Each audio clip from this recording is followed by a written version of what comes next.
Welcome back, everybody, to day number 2 of the Proving Grounds tournament hosted by the Vanguard Gaming community.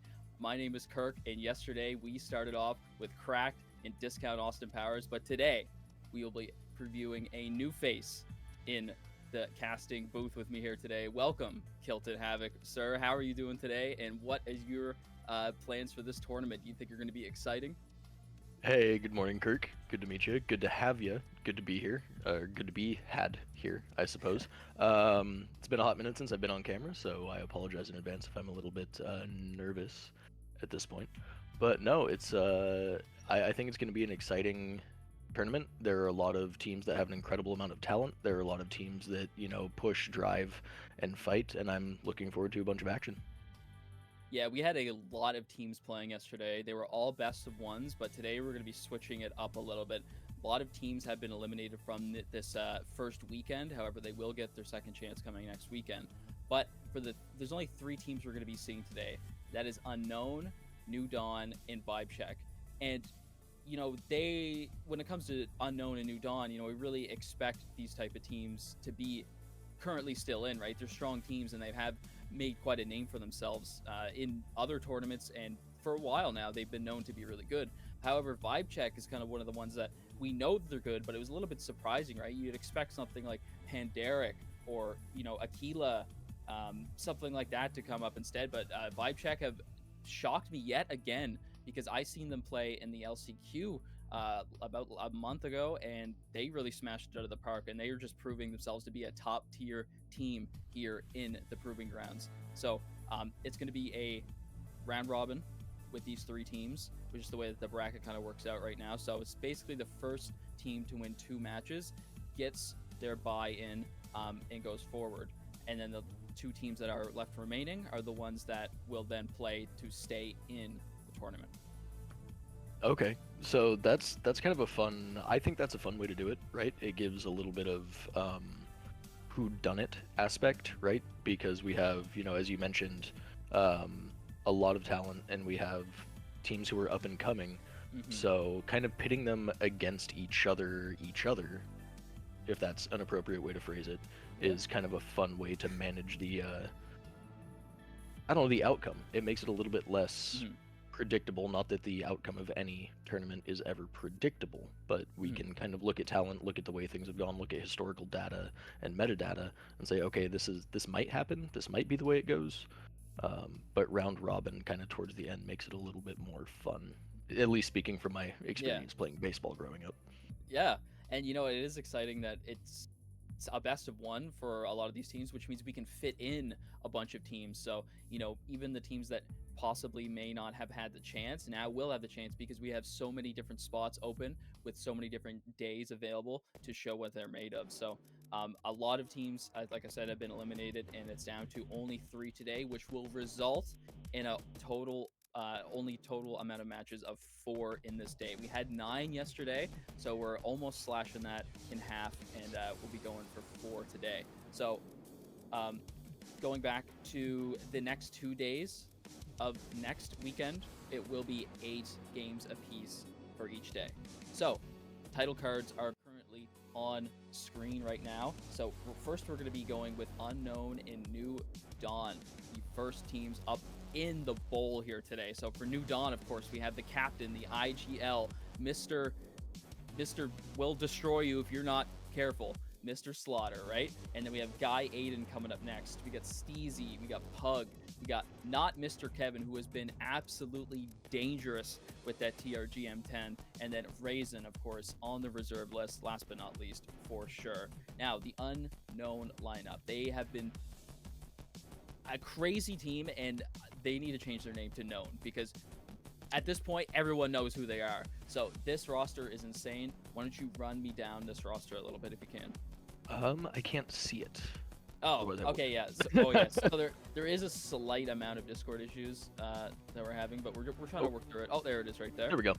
Beautiful. So from the Unknown side, we have Barbaric, Watchful, Islead, Cruisin', Strix, and in backup, Undead Essence. Now, Undead is a name that I recognize, and I have to admit, again, I've been out of the arena, Tarkov, whatever, for a little while. Mhm. But there are definitely some names that I recognize from back in the day prior to Arena really becoming kind of semi-dominant in the competitive scene. But I remember Undead Essence, and I remember him being an absolute unit. So I'm excited to see where this goes. Yeah, so Undead was normally on the main roster for a long, long time, but he has taken a step back, as far as I'm aware, to a more coaching, advisor position, where then Sleek has stepped up in his place and will be trying to perform a similar role. However, every team has these amount of unique players, and it's very, very specific roles sometimes cannot be filled to the point where you can duplicate exactly how that other person will play. So, yeah, that unknown roster is insane, right? Everyone knows Barbaric. We know Sleek and Cruisin. This is the man that everybody is scared of. I don't know if you ever got a chance to check out the Cracked Wisdom podcast, but man, this is the guy that a lot of people can unanimously agree that he is the scariest NA player. You can never ever predict what he will do next, and at any moment you will get your head peeled back by him, and it's a quick succession, really. Like he's a monster out here, and yesterday he proved that just as well. See, and I like that. I love that so much. Like having, if I can, I don't know how much of a baseball fan you are, but it's like, oh crap, Shohei Ohtani is coming to the plate, right? Oh crap, Cal Raleigh is coming to the plate. Like, how do we combat this? How do we adapt to someone who is just built different? All right, we got production in the background letting us know that there is unfortunately a lobby bug, which is no problem, right? Keep the competitive integrity in every way we can, so we'll back out and get everything situated. If it comes down to it, we may have to go to a slight intermission break, but as for right now, we'll just keep talking a little bit. You mentioned baseball, right? I don't know a damn Yep. thing about baseball, but it's funny that you said that because I was actually debating on wearing my baseball jersey Oh, as there you sort go. of my get up here today, but I decided not to do it, and I was like, you know what? It's kind of cold in here. I need some sleeves. I need a sweater. So I put on the sweater. But yeah, I don't know a thing about baseball, but I love baseball jerseys. I have a Cardinals jersey. I just think it looks cool, so I Oh, bought hell it. yeah. Okay, so I'm a Mariners fan in general, and typically when I'm casting, I wear a suit, but mine desperately needs dry cleaning because I babysat my buddy's German Shepherd a couple of weeks ago, and he got hair like, I'm pretty sure there's hair like in my veins at this point. Um, Well, I so hope you next got one time. of those duster or the lint rollers nearby. Oh yeah, yeah. Yeah, for So sure. You got to keep those handy. I'm gonna take Every that bad boy to get dry cleaned, and I'll be suited up For next sure. time. Yeah, I mean, this is a tournament that's not necessarily, the highest of stakes, right? Like this is you look at the name and that's exactly what it's for, right? It's the proving grounds. This is where teams come in to show what they're made of, but it's not, a world finals grand stage end of the year type of thing, right? This is we're bringing in a couple teams that perhaps may have not had chances before, and they're here to just kind of show what they're made out of. It's not super analytical. We're here to kind of just cast and see exactly how these teams play up against each other, because it's been quite a while since we had sort of an A tier tournament in the NA region, but that will be coming fairly soon, and we can only assume that based off of how these teams play, right, it'll give them a higher chance to be entered into those type of things. 100%. The suit tends to just be like for funsies because I don't really get to dress up very often for work. True. So, I love dressing up too. you know, uh, but and that's, see, I love these community-based style tournaments where it's like, hey, let's get Mhm. some teams together, let's have a good time, let's play maybe something on the line, maybe not something on the line, but at the end of the day, it's about community coming together, proving yourself, proving grounds, as you said, and having fun, right? Having some good competitiveness, learning more about ourselves, our community, the people around us, and maybe bringing home the win. Yeah.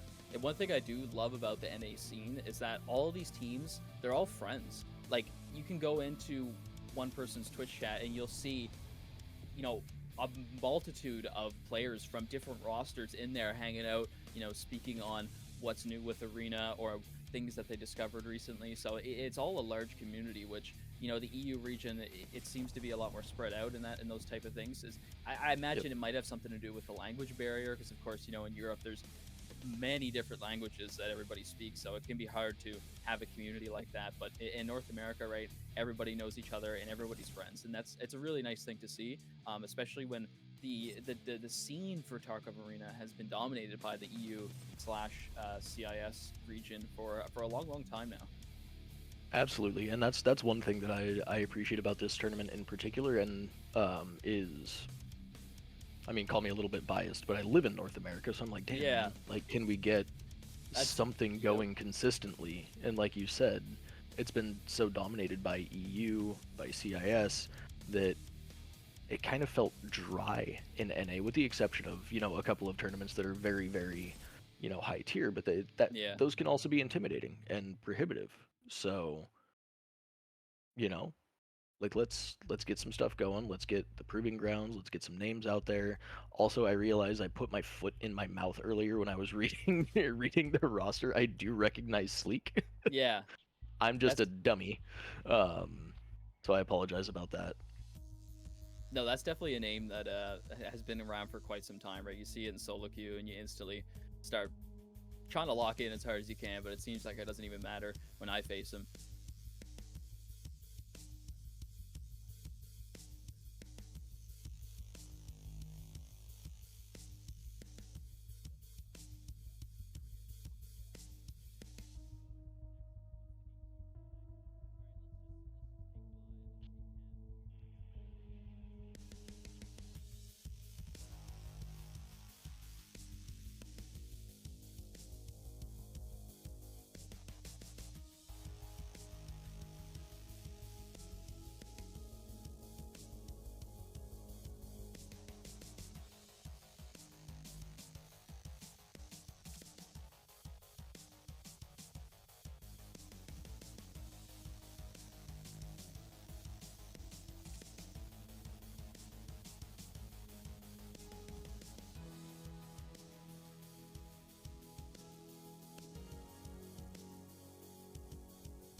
they were probably.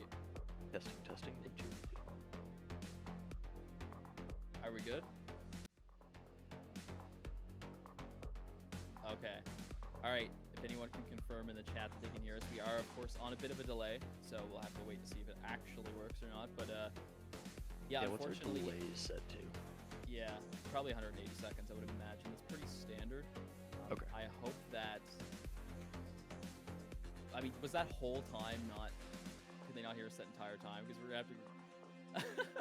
All right, so if nobody could hear us the whole time, what the plan for today is that it's Unknown, New Dawn, and Vibe Check. Those are the 3 teams remaining based off of what happened yesterday.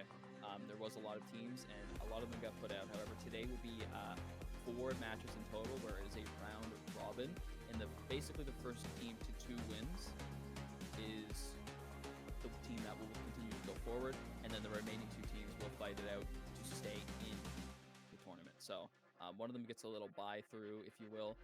Based off of that, it ends up being 4 games total. So we are loading into the match right now. There was a lobby bug at the start, so we got that figured out, and we are currently loading into the game right now. Players will be picking their kits momentarily, and yeah, we had a little yap sesh about baseball and stuff like that, and I mean, nobody heard it, but Well, I think we did great. yeah, I think it was not bad. I mean, Yeah. it was pretty good back and forth there.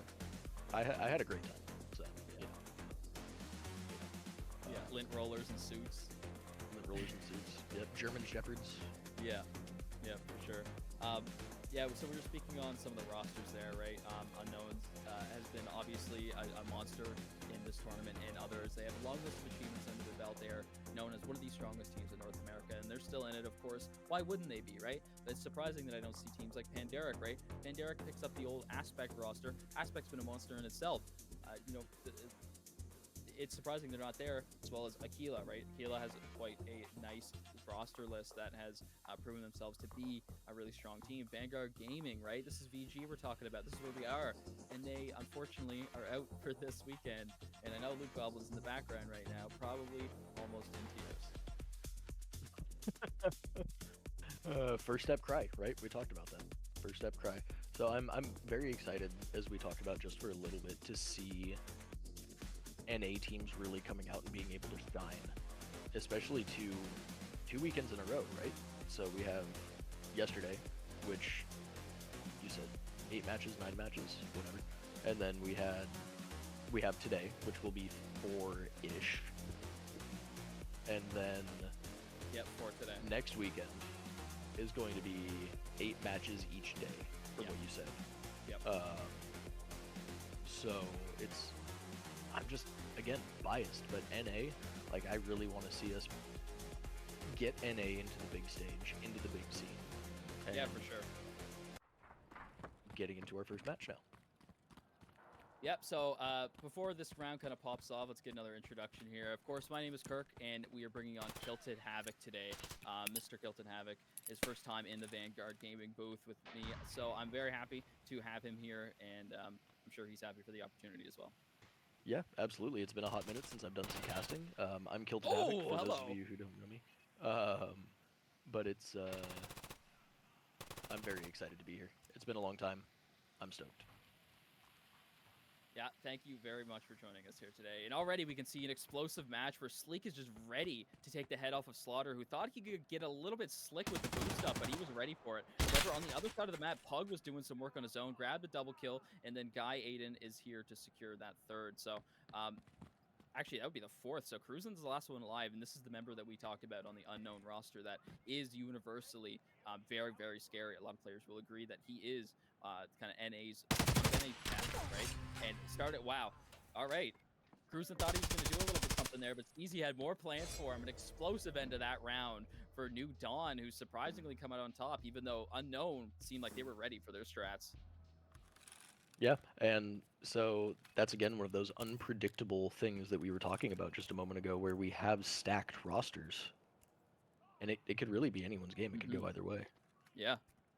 You know what? I really do I can really appreciate a team that doesn't instantly throw their utility out at the start of the match, right? It's very, very common, especially you'll see it every single time in solo queue, where in fact most people don't even pick up all the grenades. But it's nice to have that extra utility for later in the round instead of just chucking it at the start and hoping that does something for you. We can see that there, right? There's an easy elimination with all reward and no risk with that nade. Exactly, and it's they, you know, good positioning, good teamwork, played off trades, and ultimately secured the round due to, like you said, just sitting back and saving your utility. You don't always have to, you know, jump eat a grenade at the beginning and hope for the best.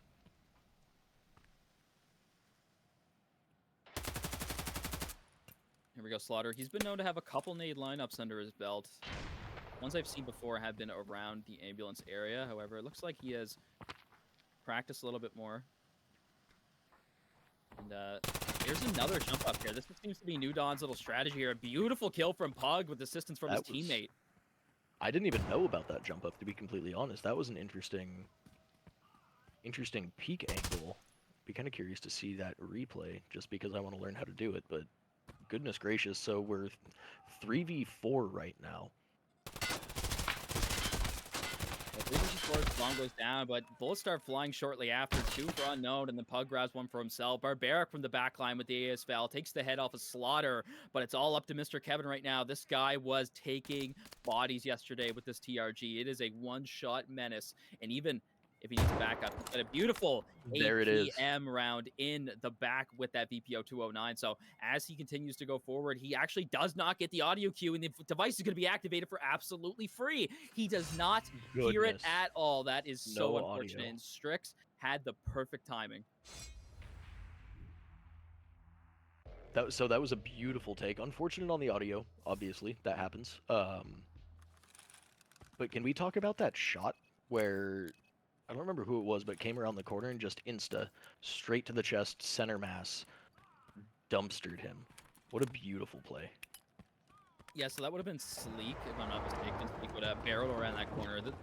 Sleek's the type of guy that doesn't like to wait around sometimes. He wants to get in there and get the job done. However, if you are facing that 338 Lapua with the AP rounds, man, that will stop you dead in your tracks. Doesn't matter how fast you run. If you get hit with that, game over.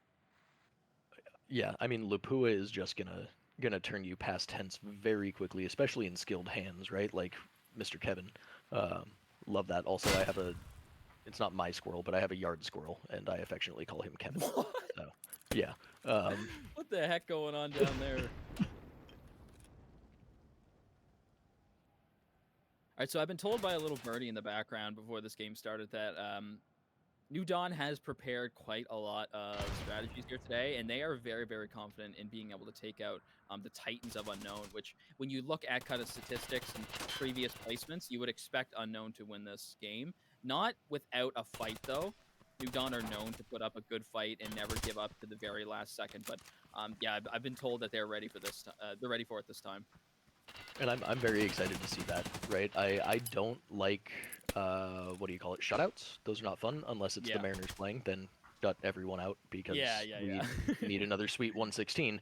But in competitive gaming, shutouts are just, eh.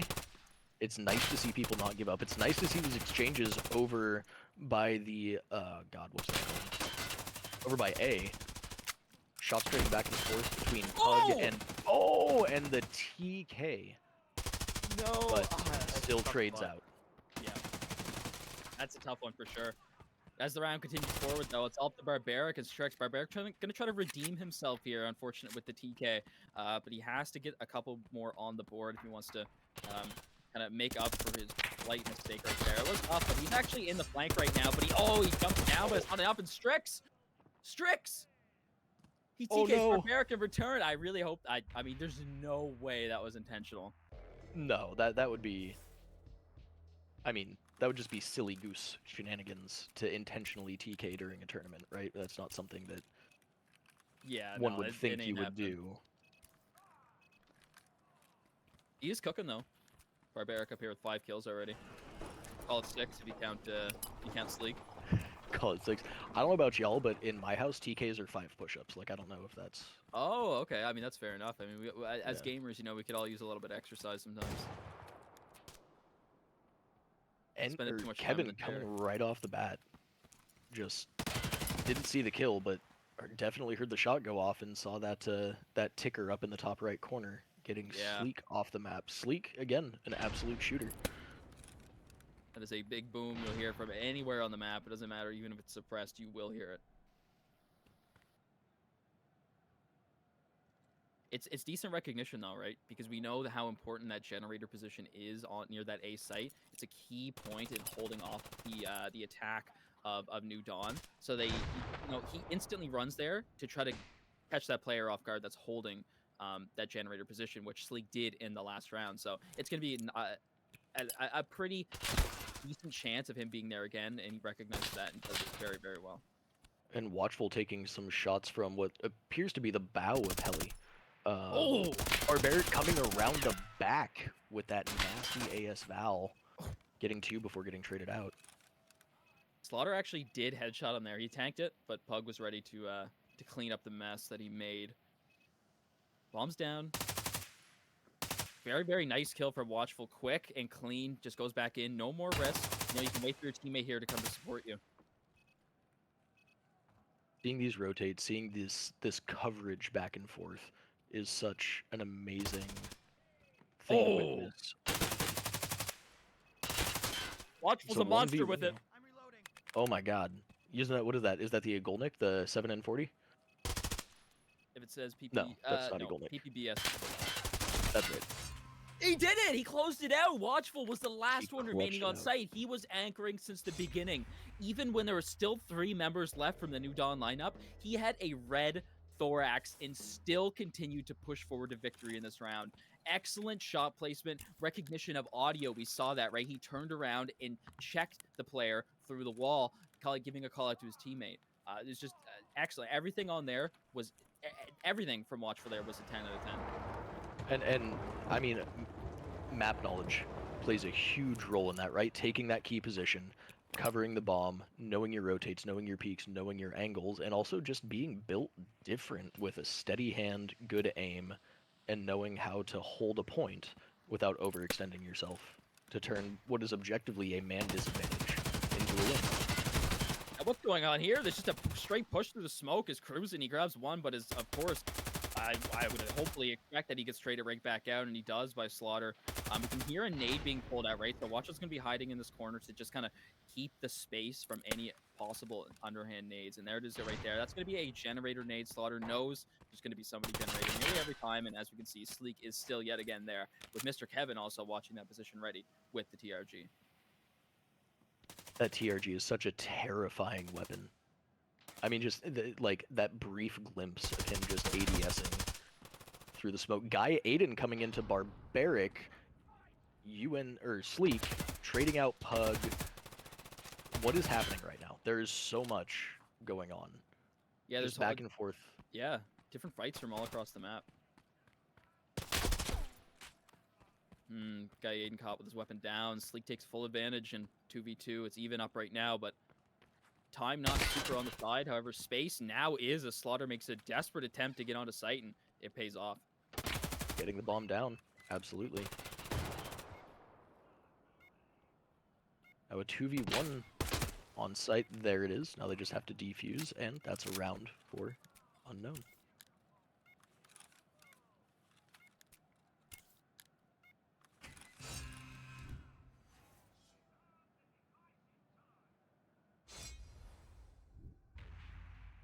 Fifth round goes to the hands of Unknown, and as it continues to go forward, I think New Dawn, that little birdie that fed me information in the background, may have been incorrect. It was a false claim. However, the game's not over yet, and there's still plenty of rounds left to be played, with a round swap always happening on that 8th round. And in the immortal words of Yogi Berra, it ain't over until it's over, and I'm very excited to see. I don't know about y'all, but I love a comeback. I love a a round deficit, pushing it into OT kind of thing. Very excited to see how this plays out. Strix getting slaughtered, Barbaric getting Guy Aiden Now we're traded out by Mr. Kevin with that notorious 338. Oh, 2 taps. Oof. Man's nasty with it. see, having a TRG player, oh, there's Cruising getting caught a little bit too far out. Steezy kind of sneaky, and he actually catches him out, so Sleek is now going to be the one to fully hold down sight. Watchful is unfortunately on the other side of the map, not ready to go. He's going to have a large order to fill with 3 dangerous members of New Dawn still remaining. I mean, they pulled it off once. Oh, not me muting myself. They pulled it off once. I spoke too soon. Well, that's going to happen sometimes, right? I mean, you can only give a man, you know, so much expectation. You know, sometimes a miracle does happen, but it's quite rare. And for the first game of the day, if we saw something like that, man, that would have been a great tell for the rest of the day. I mean, and it's just one of those beautiful circumstances where 4-2 on the round count, right? Are we going to see 4-3? Are we going to see 4-4? Are we going to see a shift in the lead depending on how things play out?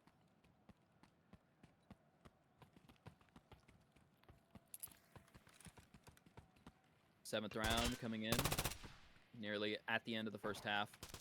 We'll have to go for the side swap. Shots exchanged. Nobody hit just yet, however. Gonna be not as predictable as Watchful actually underhands a nade at Slaughter, who seems to be the guy that is always trying to nade them. He gets put in his place. He gets told how to do the job. Well, and Slaughter had a nade in his hand at that very moment, so it's like they shared a brain cell or something and one of them just fired a little bit faster. Yeah, at some point it will end up becoming predictable, and I think they kind of recognize that. Steezy getting very close with the nade. Oh, okay, that was actually on the other side of the map. Yeah, slight audio issue, I think, was there. It sounded like he was on his feet. Oh, Watchful's in such a good position to counter this. Perfect, perfect, right? Beautiful that metal shots. sound, at that point, you're instantly ready for something like that. Beautiful shots. And again, map knowledge, right? Like, okay, we got bit by that jump over once. We're not going to let it happen again. Mm-hmm. Absolutely, for sure.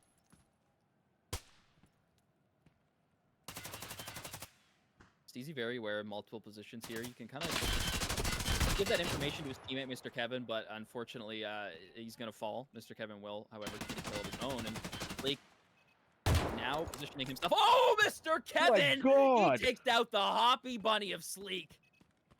That was some Halo 2 shoddy snipers quick scope. What? That was beautiful. That's all I got. That was beautiful.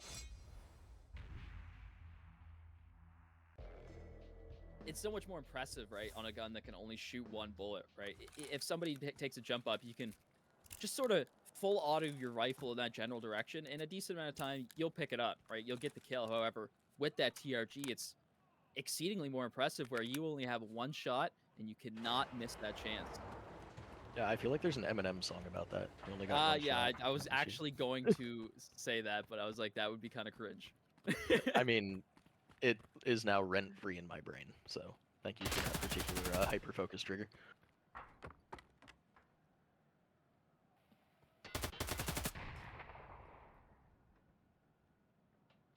Don't see anything super different this time. I think maybe around the B site we have New Dawn sending an extra player over just for a little bit of support.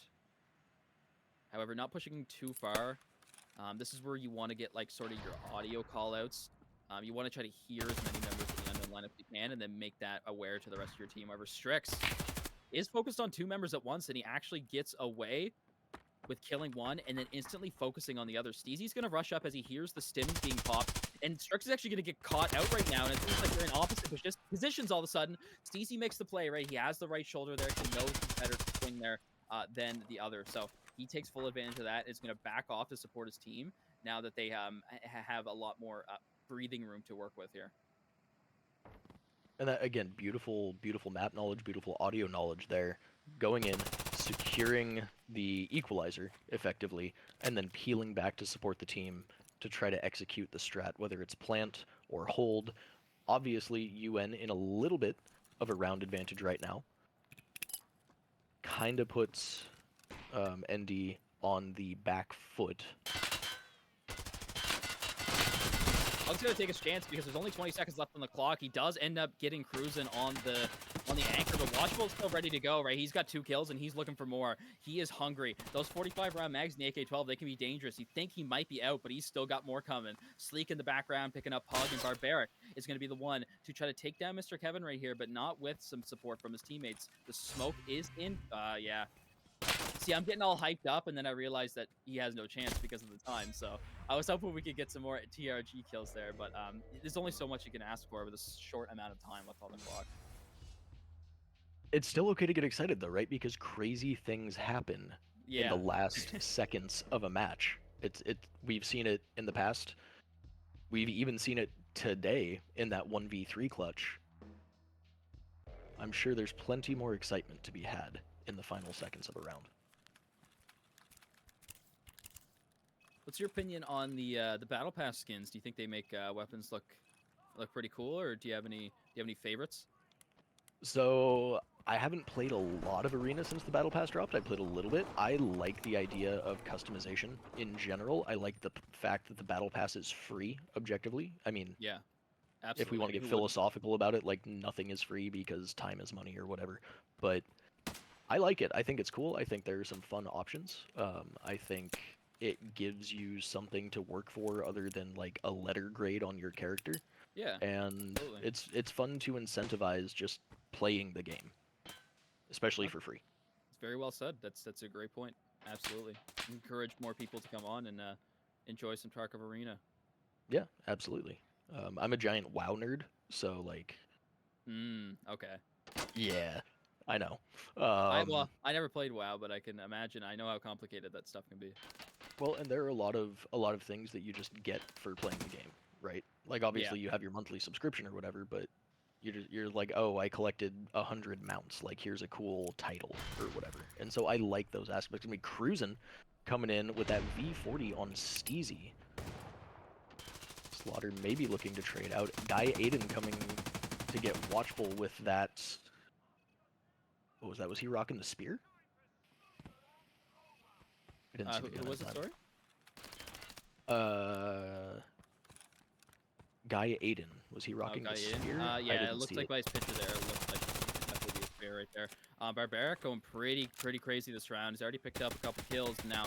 The first member to break the double-digit kill count so far. So, Mr. Slaughter, the captain, the IGL himself, unfortunately not doing too hot this game, but he is still cooking, right? He's always got something in the back pocket ready to go. He's going to be swinging this corner. Barbaric is ready for his triple kill of this round. We can see he gets the MVP. The bomb is down, and Slaughter, man, that's a tough ask for you, but there's plenty of chances left to go. You still have a minimum of 2 rounds to bring this back. That was the first round of the side swap, right? We can see that Unknown are ready to swap at a moment's notice. They were proving themselves to be excellent on defense, and sometimes a side swap can really change up the pace of the game, and then teams can kind of struggle here. But we can see already Unknown is ready for this. They shut that round down with still 3 members remaining.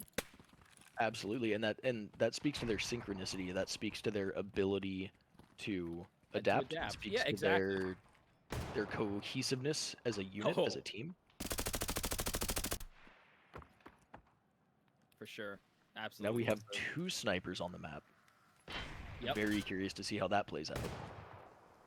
Yep, so Unknown opting in to not take a TRG the first round, but Slaughter and Steezy on the other side of the map, that's a huge double kill. Strix and Sleek going down to the hands of him, and Barbaric is going to try to get some revenge for his teammates. Takes down Pug, and however, a swift approach onto the fight is imminent. Cruisin' grabbing one, and this will give them enough time to be able to get that bomb down. Smoke in a very good position, but Kevin, if he goes slow through that smoke, they're going to see his legs move gun, and it'll be an easy pickup, and that's it right there, right? He has to whip out the other weapon because the TRG in that situation is no good.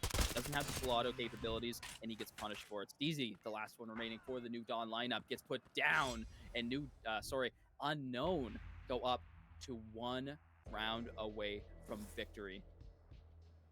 So on match point, right, and this is a question for you, for chat, for whomever, do you change up your strategy at all just to make sure you secure it and put the other team on the back foot? Because we're 10 rounds deep now, so there can be a little bit of like, okay, they did this, they did that, they did this. Do you change it up? or do you just stick with what works? If it ain't broke, don't fix it. So what I commonly see, it doesn't happen every time, but they will kind of stick to the same general plan. However, they will slow down and make sure that it's executed perfectly with no mistakes. If you go a little bit too fast and ahead of yourself, you will make a mistake and it will cost you the round, right? But usually at this point, they will just kind of take a little bit more slow, get some more information before the execution, and kind of Cruzen is sort of breaking this too, right? Because he instantly turns that corner and tries to pick up a kill, but I mean, this is Cruzen we're talking about here, right? He's used to getting those kills. But Pug starts off first blood, still on Barbaric, and Watchful grabs another on Guy Aiden, even it up. 4v4, and like you said, I think they are taking it a little bit slower, with the exception of that initial push by Cruzen. Is that an MCX? That is an MCX in Slaughter's hands. Yeah, that is a very dangerous weapon. It's probably the second most popular weapon out of all of them at the current moment. Oh, wow! Oh, Slaughter, that what a stand-up kill! peek. Very small amount of pixels of Watchful's head was available, and he still scooped it right off. Slaughter's waiting for a little bit of assistance for his teammates, and Sleek is in the optimal position here, right? If you ever listen to Master Obi-Wan Kenobi, he will let you know that the high ground is the best. It is the most important in the ultimate challenge. So, first of all, love the Star Wars reference, but absolutely, it gives you better lines of sight, better angles. We're now in a 4v1! I mean, his name just sums that up perfectly. Yeah, He got an insane kill and then hopped up to a disadvantage peak, right? He's forced on the left shoulder and he's forced to turn around, and he still picks it up. That was insane. We can only assume that with the help of his teammates, right, it sort of distracted the player up top and it gave him that extra time that he needed to get a proper shot off. I think I may have done an oopsie in saying I like seeing a good comeback in competitive. But hey, the more content we get, the more opportunity we get to see these very talented players, the better, in my opinion. Absolutely, right? You know, it's not, especially in best of ones. If this is a type of game where you play 50 games in a season, right? Sometimes shutouts are cool, but in these best of ones, sometimes you know, shutouts can be a little bit boring sometimes. So it's nice to see a little bit of action coming back with Unknown starting off extremely strong with 2 quick kills, without the cost of losing a bit of health with that one though. So that's going to slow their pace down to make sure that they're healthy and ready to go for a site execution. Absolutely, and again, just seeing Kevin with that dangerous one-tap Widowmaker. Yes, Strix, sir. although trading out a little bit. Look at that, we've now a 5v2. Look at this. Oh, he knows. There's no way he doesn't. Wow.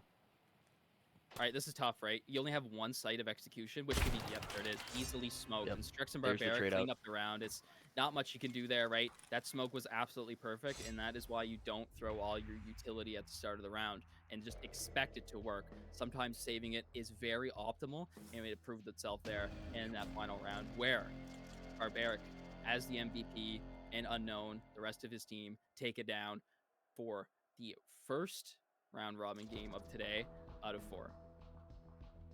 I mean, that was beautiful. That whole sequence was beautiful to watch. What a way to start the day, the morning, whatever you want to call it. It's still technically morning for me here on the West Coast, but fast-paced action, intelligent gameplay, beautiful shots. There were some nasty one-taps, some incredible peaks, some good rotations. I can't wait for more. I mean, it's going to be just beautiful. Absolutely. One of the things that kind of a question that I've had for a long time is that not super long because it really hasn't been in the game, but it's still a question that I've yet to fully have answered. Is that what is the importance level? You know, how important is it to have a dedicated TRG player?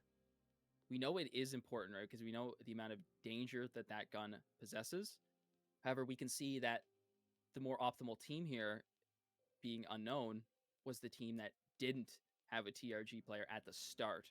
However, on the side swap, it was Strix that picked up the TRG. However, Strix was the one with the least amount of kills on the team, right? So Right. when we look over at now not Mr. Kevin, who has usually the dedicated, I mean, I don't think I've seen that man without that weapon in his hands. he has a little bit. He has more kills, right? He has more pressure on the map with what he's done. It wasn't the top fragger, but with only 3 rounds to win, you can't expect to have that many kills anyway. But in my opinion, we can speak about the importance of the TRG all day, but I don't think it is 100% absolutely necessary to propel yourself to a common win on a round. Because when we look at the EU and CIS region, arguably the best team in the world, Virtus Pro, do not have a dedicated TRG player. They have not played the TRG once, and they still came out on top above everyone else. So I think the TRG needs to be placed in the right hands. Not everybody can pick it up. You need to be able to practice with it, and you need to have full confidence, because if you hesitate even slightly, you will miss, and you'll cause more of a liability to your team than a benefit. And confidence absolutely is key, right? As in anything. If you don't have the confidence, the skill, and the time invested with the TRG, you may not be a hindrance to your team, but you definitely won't be an asset. Now, as far as having a dedicated person, I don't know. I mean, it depends on strat. How does the team like to play? How does what map are we playing? All of these things have to be taken into consideration when determining your loadout. And just because you're comfortable with a weapon, you're good with a weapon, doesn't make it the optimal tool for that particular circumstance, right? You're not going to use an axe to cut butter. Yeah, so you think sometimes it can be a bit overkill, but also you think sometimes it kind of depends on strategies and map picks and whatnot. That is an absolutely great point, right? And that makes a whole lot of sense. But some players, probably about 20-30% of the dedicated TRG players, they take it no matter what, because they know that when they're confident with it, doesn't matter what situation they're in, they'll make that one tap count, because it is easier to kill somebody in the thorax than it is the head. And that is one of the only rounds in the game that is able to one-shot that thorax, which is a lot bigger of a space to hit than the head. It's the same concept as the AWP in Counter-Strike, right? I know you talk about Counter-Strike. Exact same thing, right? You don't aim for the head because it's smaller to hit. Yeah, absolutely. And even we can talk IRL for a little bit here. I grew up hunting, right? There's no hunter on the planet that aims for the head. Yeah, because if you miss, ruins then your you got to trophy. chase the damn thing for like 2.5 miles. And yeah, absolutely. I mean, center mass. It's a pretty. I don't know what you're hunting, but if you're hunting some like pretty big animals, you got some elk or whatnot. I mean, that's a pretty big head. An elk's head is probably the size of a human chest. I mean, yeah, valid point. So deer and elk, but it's Yeah. still the general concept that you were talking You're about is absolutely right. Yes. aim center mass, especially with something like 338 Lapua AP. Like they're gonna go redacted Explosion. mode very quickly, right? Explosion. Yeah. I mean, if you want to paint the walls with their lungs, like yeah, that's essentially what's happening with that round. Yeah, for sure. Absolutely. All right. As we get into this second game here, we're going to just give a little bit of congratulations to Unknown, who have defeated New Dawn in quite a swift fashion, right? We expected New Dawn to come out a little bit and kind of put some more rounds on the board with that insider information that I received in the background that they were saying that, they have Unknown figured out, and they're going to win. They were very, very confident there. Unfortunately, it didn't work out, but they still have another chance going forward. They have another chance to stay in. However, they don't have a chance to get that double win to then buy themselves up to the next weekend. But with that being said, New Dawn is a team that I can really appreciate because they have a goal in mind, right? I did a lot of Q&As with different teams over the past year through other tournaments, and New Dawn is a team that they don't care about money. They don't care about fame, recognition. They want to grow the arena scene, and they want to come out and they want to show the world what they're made out of. Doesn't matter what tournament, doesn't matter what prize pool is on the line, even if it's for free. New Dawn will show up and they will try their hardest to prove that they have what it takes to take it. And without a doubt, they have the potential. The potential is absolutely there. Slaughter, as the IGL, has been quite a dominance in the past. He's not shy to leading a team to victory. And, we can only appreciate that from a team that is willing to admit that they are here for, the benefit of Arena and the entertainment of the viewers more than anything else. they don't see money as the most important thing in the world. And I mean, we all like a little bit of cheddar on our sandwich, right? We all Uh, like to, you know, we need it. reap the benefits of our rewards. And like many of us, I have a crippling addiction to food and housing, so extra money in the wallet is always nice. However, exactly what you said, having people dedicated to playing the game, sportsmanship, you know, competitive play, getting more NA movement in Arena is absolutely beautiful to see. Very, very talented players, very down to earth players from what I've seen, from what I've heard. I look forward to getting to know them a little bit better in the future. You mentioned you did some Q&As. I think that's amazing because it gives you the opportunity to know them not just as, you know, the dude with the TRG or Hmm. whatever as Mr. Kevin, but it gives us the opportunity to connect as a community. And I think that's arguably the most beautiful part of these types of tournaments is, hey, we're human beings. Let's be human beings together while doing something super fun and growing the scene.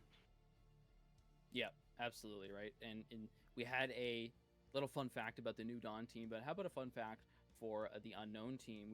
I heard from Barbaric in the past that a big focus in their practices and scrims is to not blame each other for mistakes. You don't blame people. You don't make them feel like they made a mistake. Right? They try to focus on taking those mistakes and accurately articulating how to fix them and not putting pressure on teammates when they do make a mistake, right? So we saw that at the start. We had, I believe it was, yep, it was Sleek got TK'd by Barbaric, I think.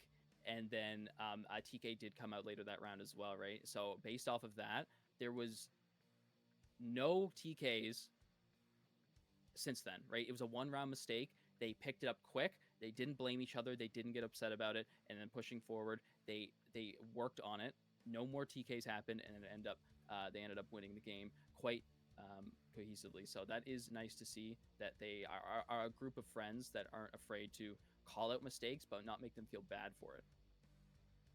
And see that's a very important aspect too in teamwork. It's okay to say, "Oh, hey, like that wasn't the optimal way to play this. Let's try this," or "Ah, crap, my bad, man." Like, you know, TK happens and then another TK happens and it's really easy to get frustrated and mad.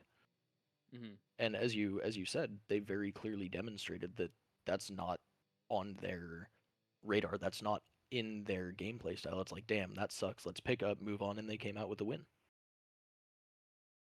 Yeah, for sure. Absolutely. So next up, the game for the second will be, of course, Unknown versus Vibe Check. Unknown are going to be fighting for their second win here to get themselves a bye towards the next weekend tournament. So, Vibe Check, this is a team that I don't have a lot of information on because, like I said, they kind of just showed up somewhat recently and then started dominating. I do not know any of these players on a personal level like I do some of the other teams, and so that means I don't have that Q&A extra information like I do for the other teams. So, but you can easily kind of recognize how these players play and get information based off of that without a direct line of contact. So we know that this lineup is dangerous. They have kind of smashed these certain teams that have recognition. They have known to be really, really good, and they still come in and smash them out. So it is nice to see these teams like that just kind of come in and show what they're worth.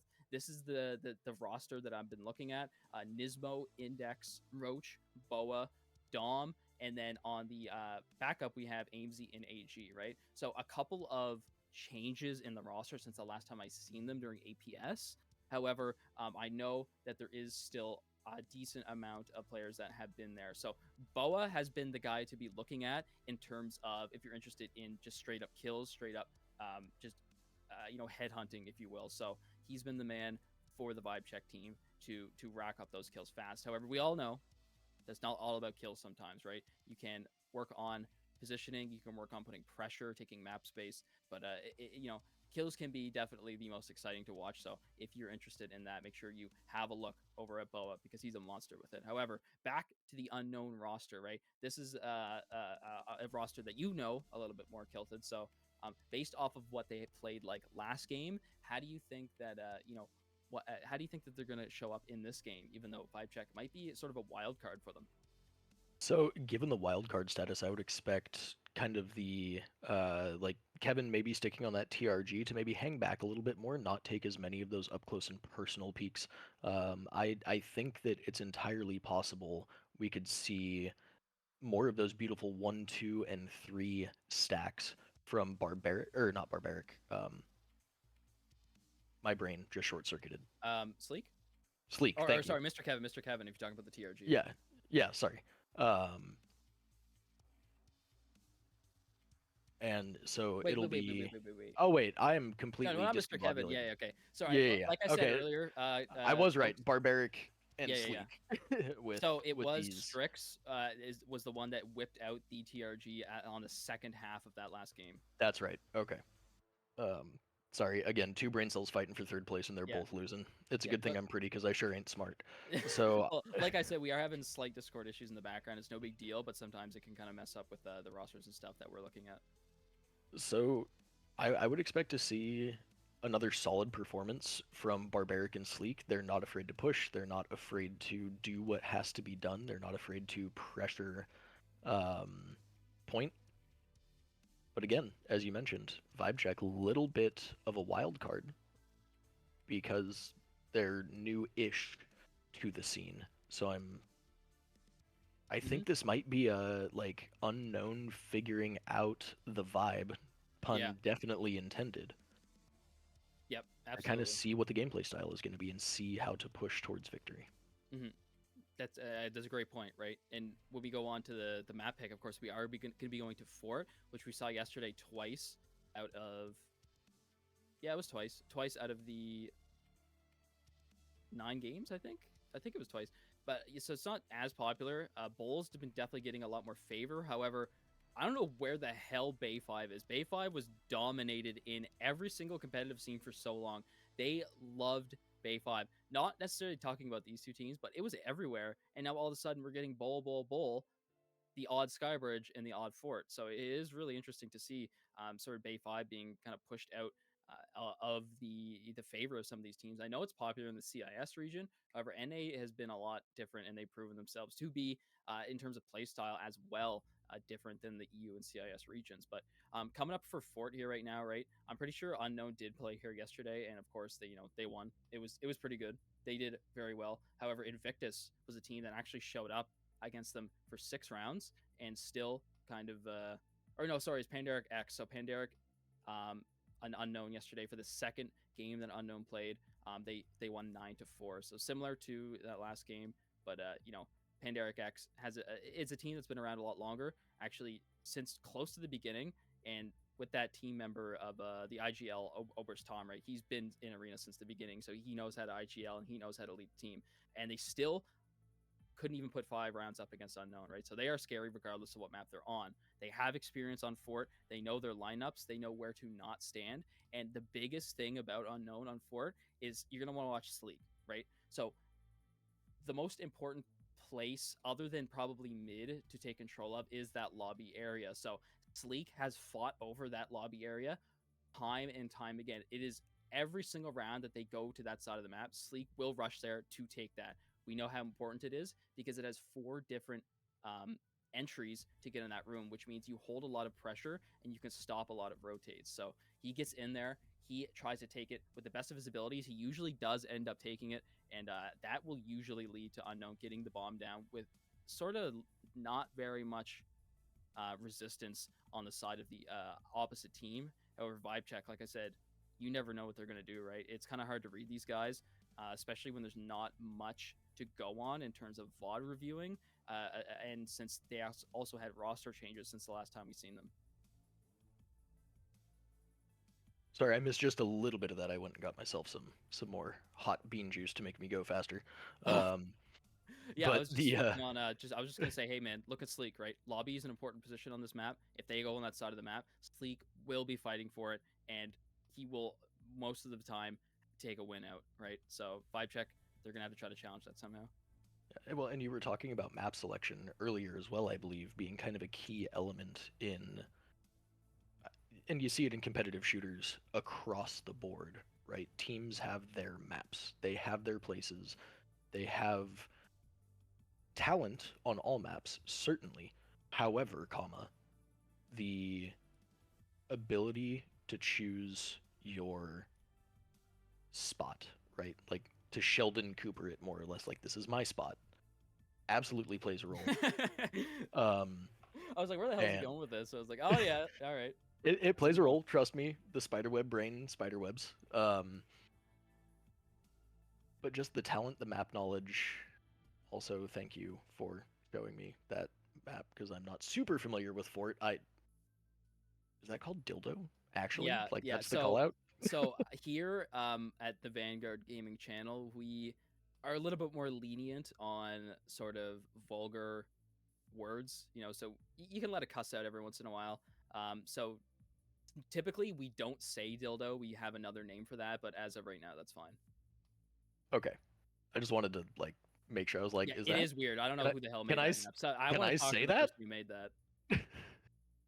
You want to talk to the? I'm never mind. I'm not gonna go there. Okay, back to the game. Back to the game. Someone's excited. I'm curious to see how the rotations work on this map. I've played a little bit of Fort. It's been a while, so I'm a little bit kind Mhm. of behind the curve, so to speak. But it looks like there are going to be potentially plenty of opportunities for top peaks and for counter rotations just based on the map layout. And you were talking about what was it, Lobby. lobby Yeah. being kind of a hot spot. Mhm.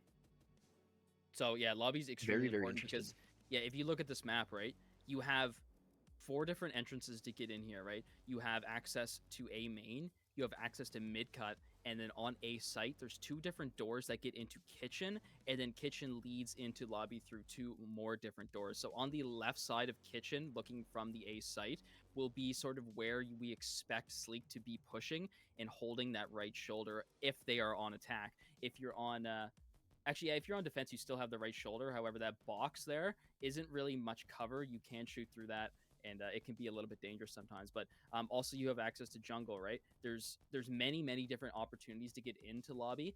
Otherwise, if you want to make a rotation onto A as the defenders, you're forced through long through that arch there, which is a very funneled position, or you're forced through short, which is also a funneled position. However, you do have a little bit more cover going on through long because you don't have the the sight line from kitchen kind of pushing you back. However, that is why lobby is so important, right? Because you have more options to rotate and you're not getting funneled through one small area. Okay, I gotcha. So A site then would probably be the one that people tend to push for in general on attack. I would warrant, given all of that information, given the multiple accesses, given the sight lines from a Mm-hmm. defensive position, like over E box looking towards long, that type of coverage, ninja over towards long. Mm-hmm. Yeah. Okay. So at the start, when Fort came out, B was definitely more favored, but as it kind of evolved, we can see A is definitely a lot more favored. However, that attacking preference onto A, of course, is preferable if you can hold lobby, right? If the defenders can come out of mid cut, if they can come back through A main and regain control of lobby, it can commonly lead to an easy retake for the defenders to take A back because lobby has so much amount of pressure to be put on to the defenders of the bomb. So you can kind of make them push back into positions where they don't have anywhere to run. You know, that D1, D2 position, you can't leave that area without exposing yourself. Unless, of course, you're D2 and want to go back to jungle. But at that point, you're really not offering any pressure on site. Very nice. Well, I'm curious to see how this all plays out. 'Cause I Yep, very, believe very we're shortly. I getting. think we're loading into the game right now. That sounds about right. Want to speak on something else about Fort? If you have a look at the top left of the map, there is a place called Cannons, right? So this gives a almost direct line of access through Mini onto B site. This is a place that I I get a little bit upset sometimes because I I understand the importance of cannons being defended. Commonly, defenders will not send a member there to defend that area, and that will result in an easy flank for the attackers coming up through mini, coming up back through stairs, and it will force people in spiral and force people in mid to kind of back off and not be able to take sight. So I find it really important for defenders to put somebody there, and when they don't, which is common, right? And I still maybe there's something I'm not seeing, but You need somebody cannons. It's so important because every time I see it not being held, there's at least 2 guys on the attacking site just taking that space instantly. And it's an Overwatch position, right? So talking about strategy, talking about No, that TRG okay, earlier. so the way it looks like an Overwatch position, but it's just kind of the way that map looks. It's all on the same level there as B long. Oh, okay, It ground goes floor. through that spiral. The spiral's kind of near sight. It's Right. enclosed position, but B long connects to cannons there on the back of it. Raj. Okay. Well, there goes this whole big thing I was going to say about sniping. But Yeah, but I mean, we did have a conversation about high ground, right? And that's one of the big reasons why mid is very important to control because it has multiple different levels of attack. You can go up top, which is actually common for the defenders to be able to get there first and then to hold a lot of mid control because being up top in that area, there's a nice spot that is defender sided because you can get there first. That it gives you a lot of cover, but also gives you pressure and allows you to get audio callouts to be able to give to teammates for easy peaks and advantage taking in the mid area. Raj. Okay. I promise I will be more intelligent in my map looking here in the future. First round. No, it's an odd image. All right, the game has started, ladies and gentlemen, and here it is, right? We just spoke about it. Barbaric is going to be taking that top mid position right in this area. He's going to be looking through that drop down, and here we go right now. This is right off the bat. Yep. Very quickly. 4v2 right off the bat with that smoke. Wow. Not giving them a single chance to even breathe. VC, all of a sudden, with 1:25 on the clock, they are down to 1 member. In Index, he doesn't know what to do right now. He is just caught with his socks down. That, like, all of that happened so fast, I don't even know how to explain what happened. It's the Boondock Saints. There was a firefight, and very handily, UN takes round 1. So this is, I mean, we know Unknown can be aggressive sometimes, right? Everyone knows that. But that was like blitz. Like that was so fast. And up top, Barbaric in the mid area, it is also nice because you're instantly able to rotate to B at a very fast pace if you need to. We saw he did that, right? He didn't hear anything in mid. He instantly headed towards towards A to support his team to try to take control of lobby. And that's exactly what they did. Early smoke going down, and position on this map appears to be, while it's important on all maps, it seems like they're a lot tighter, a lot more tight. Oh, the third one for the Cruzen. 3! So it seems like Cruzen has actually taken the place of Sleek. It's usually Sleek in that spot fighting over lobby. That's the one I've been speaking about. But this time, Cruzen has stepped up with the with the full auto Saiga to take that. And 3 kills for him and 2 for Barbaric will result in another very fast round win for Unknown. Goodness gracious, that was just... I mean, know your game, play your game. That's the only thing that can be said about that. They, as you said, they picked up their angles, and they went in and they just did work. I wouldn't say it was surgical precision because, you know, lots of lead flying. Maybe their but it was mentals beautifully executed. Yeah, it is quite a nice. That is perfect, right? Perfect execution from Unknown. They're doing extremely well with very little mistakes.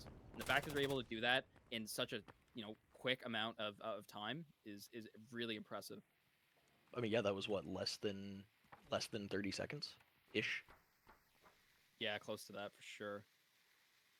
And now look, VC slowed right down, right? They're not taking any chances anymore. We've kind of got the measure and went, okay, we can't just bum rush in. We've got to feel these guys out. We've got to see what their strategy is. Opting in for a rotate, so Cruzen's going to be ready. A lot of Taiga. He's going to pick up 1 and realize that there's probably not a decent idea to peek into 2 more. So he's going to back up as he should, right? Grab 1. Now you're going to have the opportunity to grab another. Grab the equalizer, rotate back, get right with your team. You know, make sure you can play trades if needed.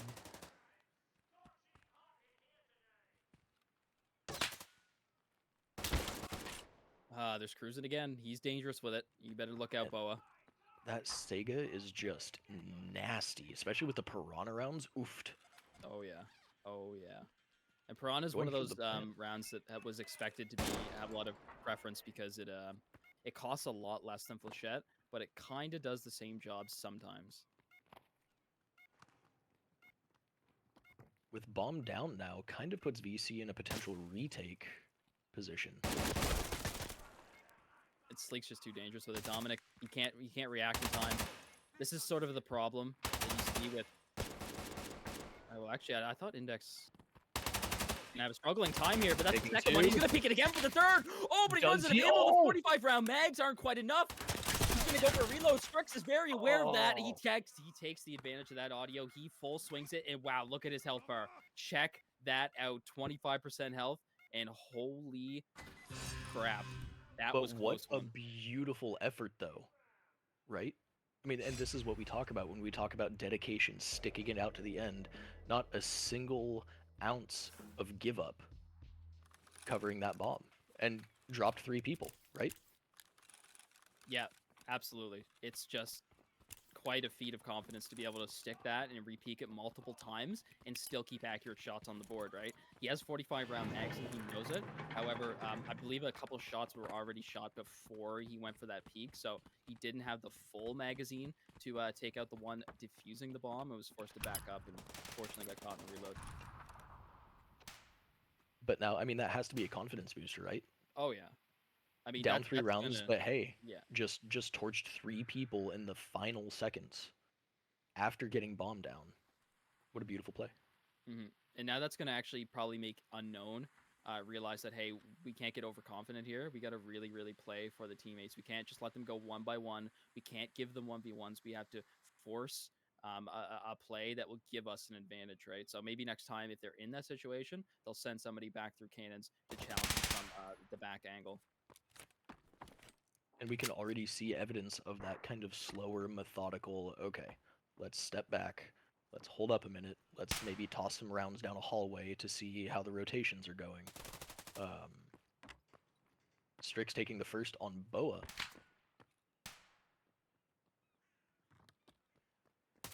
Cruzen still single-handedly holding down Lobby. Oh, but Index actually punishes him this time. He's ready for him. Barbaric gonna get caught out as well. He had the high ground, but Workaran is just working his way through that position, and he's gonna continue forward to support his teammate as they make a push here onto A. But however, the bomb's on the other side of the map, so really all they're doing here is a distraction. And look at that beautiful, well, we call that a leapfrog, right? So one person pushes, draws shots, the other person comes in behind to cover, and then the person who initially got cover rotates around to cover down. Beautifully played. 3v1 now with Index taking down Watchful.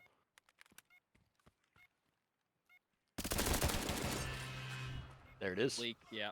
So Sleek has the AS-Val, right? It's a weapon that recently had one of its best ammunitions nerfed, not nerfed, but taken away from that class recently. So it wasn't available to him there. So he has a lot of armor to punch through going up against an enforcer like that. So it's going to be a tough situation to go through. But the AS-Val's it shreds, right? But you don't have that SP6 capability that you used to have. Yeah. So what would be the go-to ammo then if SP6 is off? Is it PAB 9? Yeah, it would be PAB 9, which is still really good.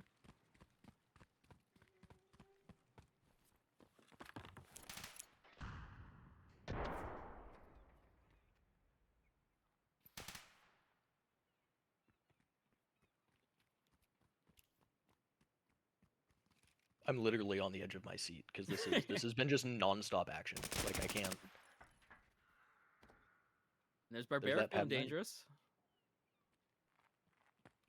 You see how he instantly takes space off that kill, right? He's been in that position to the point where he knows that there's nobody else to challenge him. He just gets the kill and then instantly takes space because, you know, there's only one I got to deal with.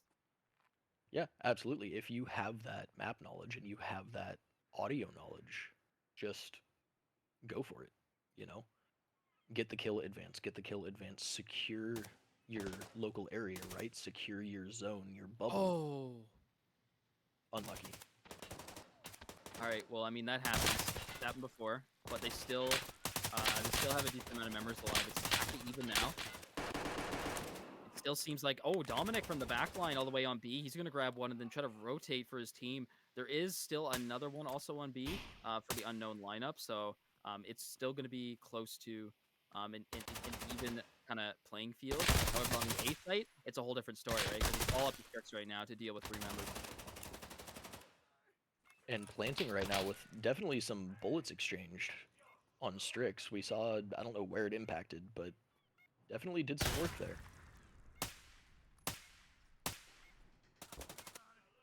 You actually have a rotate through long, right? This is not something you see usually on the attacking side, so Strix is going to get caught out here if he's not careful. He's playing extremely, extremely slow, so Strix will not hear him. At any moment now, there it goes. Dominic from the back line. He's already done some really, really good stuff near the B site, just kind of whittling down the team, but he gets around and he makes a flick. He grabs one. Leak. So it's going to, try to challenge through lobby, but too many places to deal with. He's forced on the left shoulder there, so advantage was not in his favor. And VC actually take a round win here, which is really nice to see. Absolutely. Again, down 3, they said, hey, let's sit back.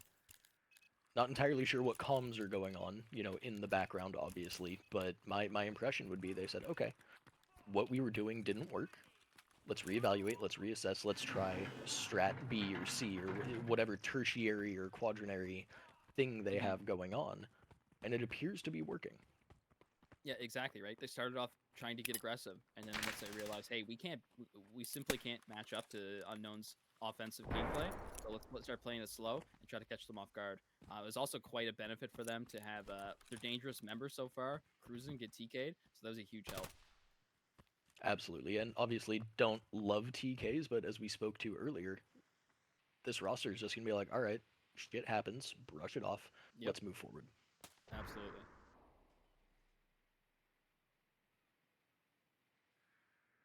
They've worked way too hard to get here, to have the achievements that they have, to let emotions get to them and let emotions control their gameplay. Gotta stick with logic.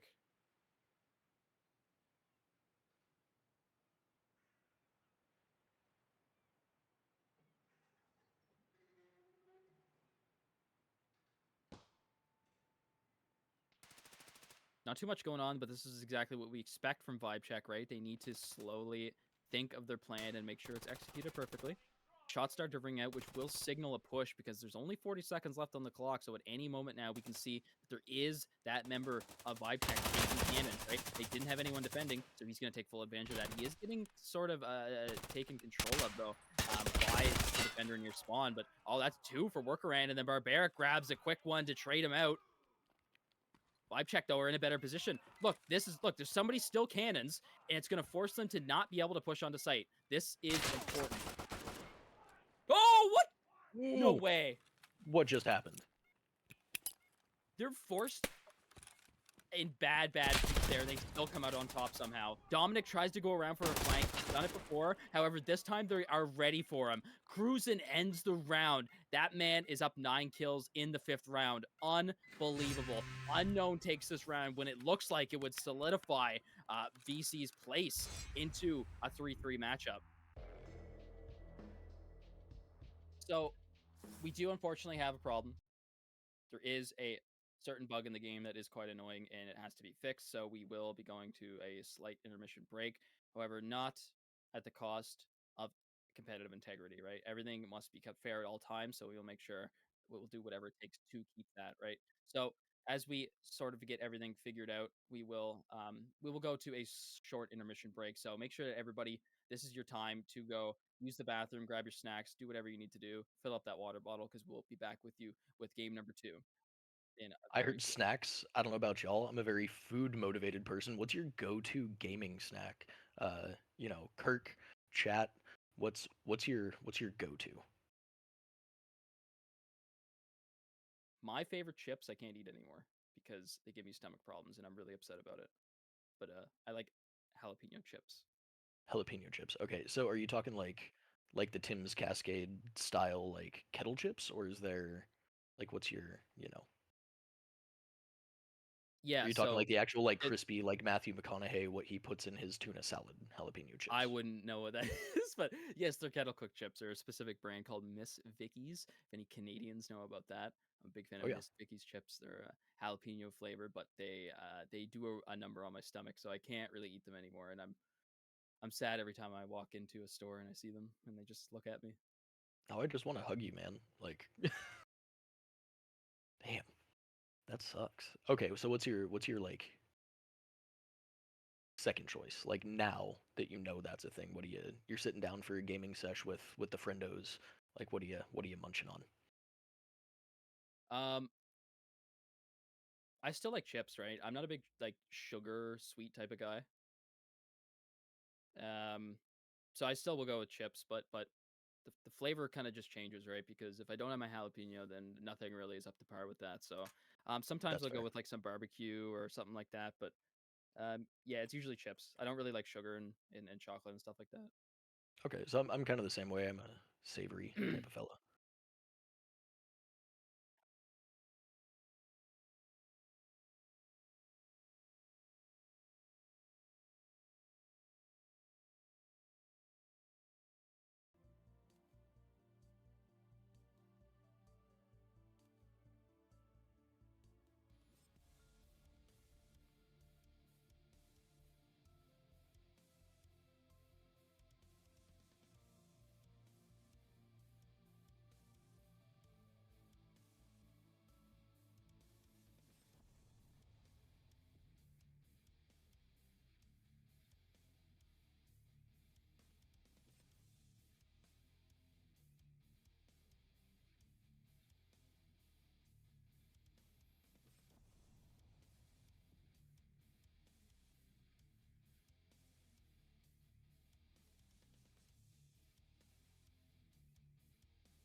back in the action. Appreciate everyone's patience. Had to equalize the rounds, get everything set back up once again to ensure that competitive integrity, make sure everything's right, tight, and fair for everyone.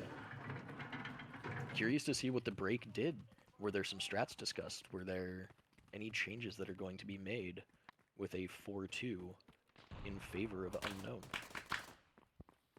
Yeah, so this is something that happened yesterday. It was kind of a thing that we wondered about, right? It kind of stops the pace of the game. So if whatever team was in the lead, it can kind of stop that momentum. It can also give the team that is currently losing more time to think. So it's unfortunate that that does happen. However, we only really stop bugs that are out of the player's control. So it really cannot be abused. So it really just ends up being unfortunate rather than something that's questionable. Barbaric coming in with that first drop on Index. Again, nasty with that AS Val. Yeah, and it's actually crazy that he continues to lay down there after he gets the kill, as if that's the most dangerous position for him to stay in, because another teammate could just swing that corner and pre-fire his spot.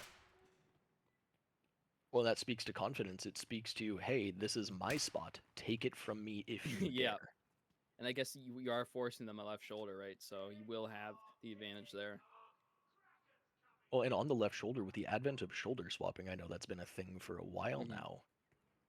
Is there really still objectively a right-hand advantage? It's not a true shoulder swap like some games would have it. It is sort of a pseudo shoulder swap where, yes, you are on a left, but it's still more. You still have more advantage on a natural right shoulder than a pseudo left shoulder. Gotcha. Note to self: unhotkey the shoulder swap. No, it's still good sometimes for sure, but I think it's not as good as it could be. All right, well, Sleek actually just being quiet, and it actually really pays off for him right there, right? So he gets one kill, and it forces Dominic to not be able to plant the bomb in time, and now he can just sit back there and run the timeout. Absolutely. I mean, take down carrier, control bomb, easy day.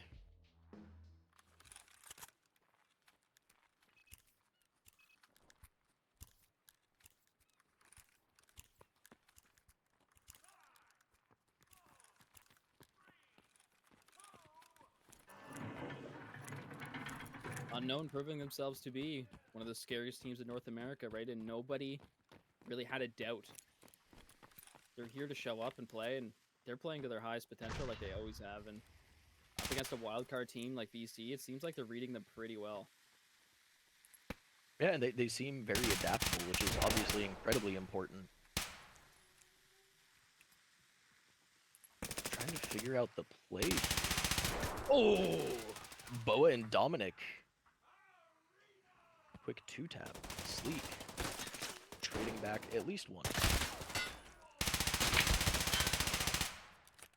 Strict gets 2 kills, and he eats almost an entire mag to the legs of the MCX, and he still gets away with it. We just heard a reload, but it's not going to be quick enough for Worker Ant to work that corner and take him down. He's still got 2 members to work with, though, and we know that Sleek is dangerous back in this spiral position, and a minute left on the clock. There is a lot of time for it to rotate. Cruzen knows that, but I don't know if he did that laydown on purpose, because Worker Ant just had an easy headshot. Sleek is in a predictable position now. Worker Ant should know where he is. However, with the health that he has, it's more optimal for a rotate here. Hopefully, he has meds to be able to at least halfway even the playing field here in the health department.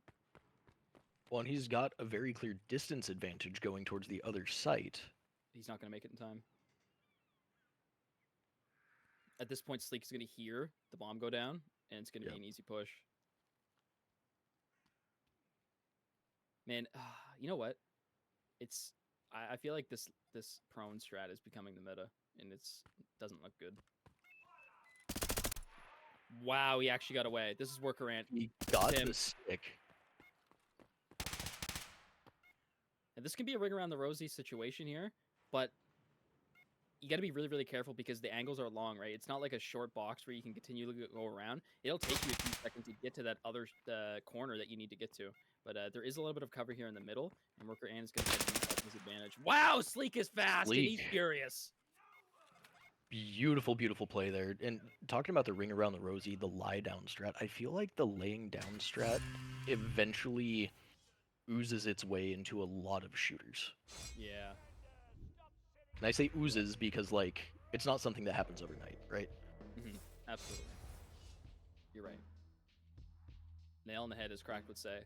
It's a good point, right? Because it seems unoptimal at the time, but once it starts to begin its position in a game, it will start to become that strategy that consistently works because you're technically holding an off angle that nobody's going to expect. So therefore, it Right. will result in you having an advantage on the fight. But once that kind of prone strat becomes more common and you start seeing it every game, once people start to actually predict it, then that's when it will start to fade away in the meta.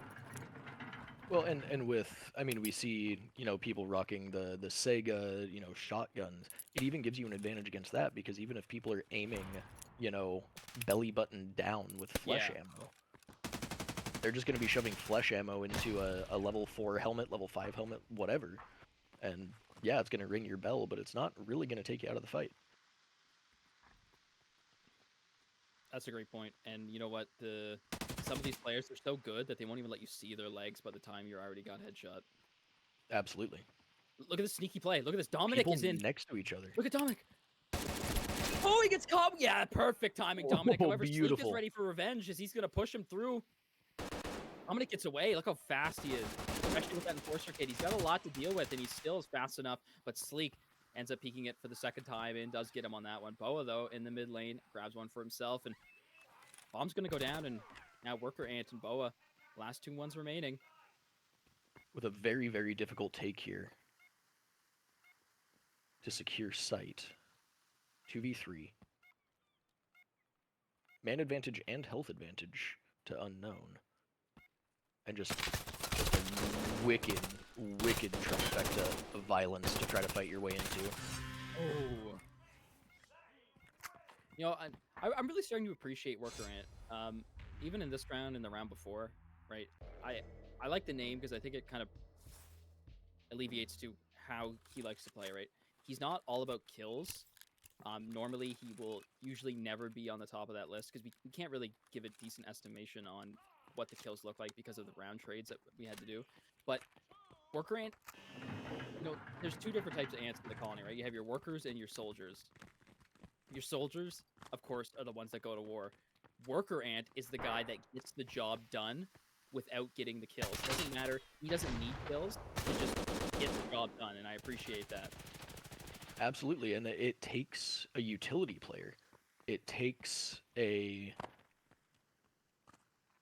person who can step back and say, okay, I'm not the best shooter, and maybe that's not true of Worker Ant, but I'm not the best shooter. However, I know the strats, I know the lanes, I know the angles. Put me in a position to plant, and I will get that bomb down come hell or high water. Great saying.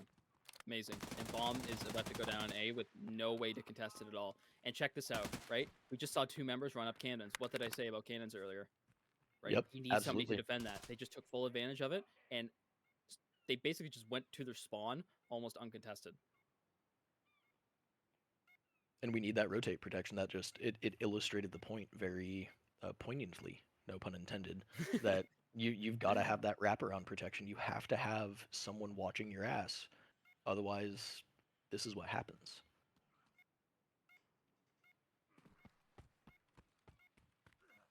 Dominic has picked up another weapon. At this point, we're going to catch Bleak laying down yet again. Yep. And there's the leg meta. yeah, and he couldn't even see.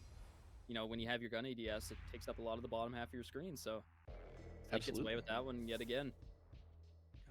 Got people out there hunting toes. It'd be like that sometimes, It's scary, dude. But you know what? The shotgun's kind of become the new Keter. I mean, the Ketter's been out of commission for a long, long time, right? It's been known as the leg meta weapon. However, it was sort of the original leg meta weapon, whereas weapons like the KS-23 came after to take that place. Strap 10 got nerfed, so it can still do its job, but not as good as it used to. And now we can see full auto Saigas, which is a new weapon with Braun around 10. Which is like, just goodness gracious, what a whirlwind of what the cinnamon toast expletive. No way!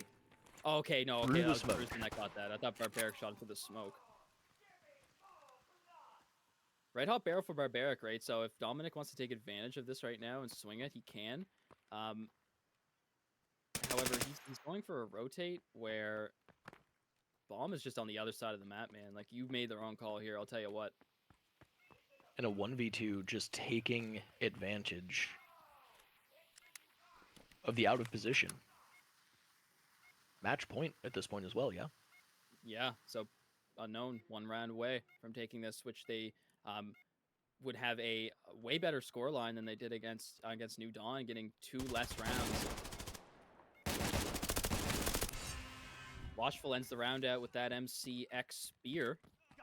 Barbaric there close by to support as that buddy system works out to the round win for Unknown, who grab the 9th win for themselves up against 2 for a big round win on Fort, which also puts them in that 2-0 win streak. So that means that they get a bye to next weekend.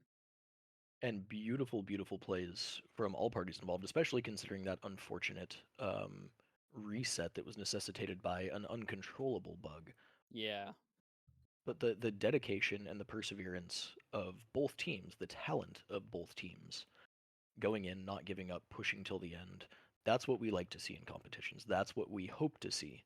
And it's nice to see North America showing up and saying, hey, we're here, we're doing the darn thing. Let's have fun. Yep. So since we have 4 games of the day, that means after the second game, that signals the halfway mark, which means that we will have a quick, short intermission break. So huge congratulations to Unknown, who have proven themselves yet again. They are probably one of the, I mean, I'm not going to say one of, they are probably the best team in North America, hands down, right? They've had enough experience and they've shown it enough times where I think everyone can confidently agree. So, unfortunately, Vibe Check, the wild card did not come out on top, and we will be seeing what comes up next after the break, where we will see Vibe Check take on New Dawn with whatever map they so choose, because we still have to do a coin flip. So, as that commences, we will surely see you in the near future. Don't go away.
Welcome back, ladies and gentlemen, to Vanguard's Proving Grounds day number 2. We have already witnessed 2 exciting games where Unknown has taken down both of their competitors, New Dawn and Vibe Check. However, going into this third round, we will be seeing the 2 losers of those 2 games face off against each other to try to prove who is the best out of the underdogs, if you will. So, based off of that, I did make a mistake earlier, the way I explained how the bracket will work. So the first 3 games will be a round robin tournament, and then the fourth game will determine who moves on to that second day, right? So whoever wins this game will go on to face Unknown again, and then based off of that, we will see who will move forward. So any apologies for the confusion, and as we move on, it will be more a lot easier to understand coming the next few days, the next weekend, because they are 8 games apiece instead of going 9 and 4. Well, it's just the nature of the beast with a round robin, right? It's difficult to math out how everything is going to line up exactly in the moment.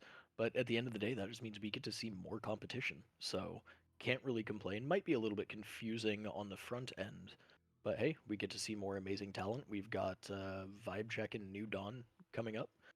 Very exciting gameplay from both teams up against Unknown. Curious to see how they play against each other. Curious to see if these matches that we've already witnessed today affect strategy or anything like that. Yeah, so we'll see how that goes, because obviously they're both not up to par to Unknown as of the first 2 games. So this should be a lot closer in terms of who will win. But if we go over to the bracket, right? We go over to the bracket and we can see exactly how something like this happened before. New Dawn faced Epic Fails in their first game and won 9-5. New Dawn then went on to beat Redacted Society, which was really surprising, on Skybridge 9-2. And the fun fact about that game is that New Dawn didn't even pick Skybridge, right? That was Redacted Society's pick, and New Dawn smashed them in their own map pick, right? So New Dawn is a team that you wouldn't normally see on Skybridge. I just assumed that they were the ones to pick it, because it's like, hey, you can't just go 9-2 on your own map pick, right? Like, that has to be New Dawn's pick. But so it kind of proves that they are willing to practice other maps that maybe they aren't so happy about. Maybe they don't really like Skybridge, but it doesn't really matter if they like it or not. They need to practice it and be ready for those times where perhaps it could come out in a tournament when they don't expect it. So I think New Dawn is a team that can really adapt to situations, which is a really important factor that we spoke about before. It's a really good trait to have, is that adaptability. So for Vibe Check, wow, yesterday, you want to talk about smash outs. 9-0 onto Phoenix on Bowl. I can't And really say that Phoenix didn't. No, I can't say that. That's too mean. Phoenix, they had some really, really odd strategies, and Vibe Check, they could recognize it on round 1, and they absolutely just took it and ran with it. Right? It was so easy for them, and Phoenix obviously has to take a look at that and maybe not do that anymore and figure out something else. But yeah, so Vibe Check 9-0 on Phoenix for that one, and then Vibe Check. Vibe Check had 9-3 Epic Fails Div 2, which was also on Bowl. So we can see that Vibe Check maybe has that preference towards Bowl. They didn't do so well on Fort, and I think that proves that New Dawn may have a little bit more adaptability in the map selection. well, and we'll see how that plays out. You mentioned, New Dawn dominating, and it wasn't their map pick. You spoke to adaptability. You spoke to Vibe Check just absolutely sweeping Phoenix. Unfortunately, I wasn't around yesterday to witness that. Um, People are busy, man. Real life comes Definitely first. some talent. Definitely a lot of capability in all of the competitors in this tournament. I love seeing how people adapt and change and bring something new to the table, and that pattern recognition that you spoke to earlier, where Phoenix may have had some interesting strategy choices, but that pattern recognition is so important, Interesting's because a if you word. can recognize the pattern, um, then you can break the pattern. You can interrupt that OODA loop of the other team, and then they're on the back foot just from minute one, right? Yeah. So on face level, Vibe Check looks like they can be scary. It looks like they can 9-0 a team if they want to, but the fact is that Phoenix's strategy was mainly just prone and just shoot. Like they every single round they had multiple members just proning and just hoping that they get the kill. So VibeCheck were easily able to take advantage of that. I can't really say that VibeCheck um, 9-0ing them was a surprise based off of that. So if you want to talk about going up a team that will actually pose a threat, New Dawn will in fact be one of the scariest teams to go up against. If they expect to 9-0 them or do anything similar along the lines, they're going to have to keep dreaming because New Dawn have a lot in their back pocket ready to throw at them at a moment's notice. And that's speaking to expectations. I don't know about y'all. I don't know about you. I don't know about chat. But I don't go into things saying, "Oh, I've got this." Right? It isn't over until it's over. In the immortal words of Yogi Berra, one of the greatest baseball players of all time, it isn't over until it's over. So if you go in with that overwhelming confidence, you know, pride goeth before a fall, as they say. You gotta keep that humility. You gotta take that step back and say, hey, it's a new game, it's a new match. Every round is a new game. And get too cocky, you know, you're gonna pull an Anakin and you're gonna wind up on fire with your legs cut off. Yeah, you can definitely underestimate someone's power if you're not too careful. Similar to what we saw there on Fort, right? Unknown. They got a little bit too comfortable and they allowed to give one of the members of VibeCheck just constant 1v1s. And he ended up almost killing every single one of them single handedly, right? So at that point, Unknown realized, hey, we got too overconfident. We got to really, really take a step back and really understand that we're not playing against children, right? We're here against another pro team that has practiced maybe just as much as we have, right? So it's time to lock in and really make every single step count and make sure that you're taking advantage of everything you can to its highest possibility. Now, we are going to Bay 5. I had to say it, didn't I? Last time spoke about Bay 5. I don't remember seeing this once. It might have happened once on day one, but I don't remember at all. So it is nice to get a switch up from Bowl and Fort. So we're going to end up going to Bay 5. One of those maps that I mentioned is a lot more favored in the EU and CIS scene. However, Bowl on both sides has very recently started to come back a little bit, but it is nice to change it up. We're going to see how Bay 5 pulls out. I know some of the important strategies here is making sure that you always try to take control of back alley access towards a site. That one's really, really important to be able to put pressure onto A. For fuel, fuel site B, it's tough, right? There's a lot of crazy angles that you can get into here. There's holes in the roof.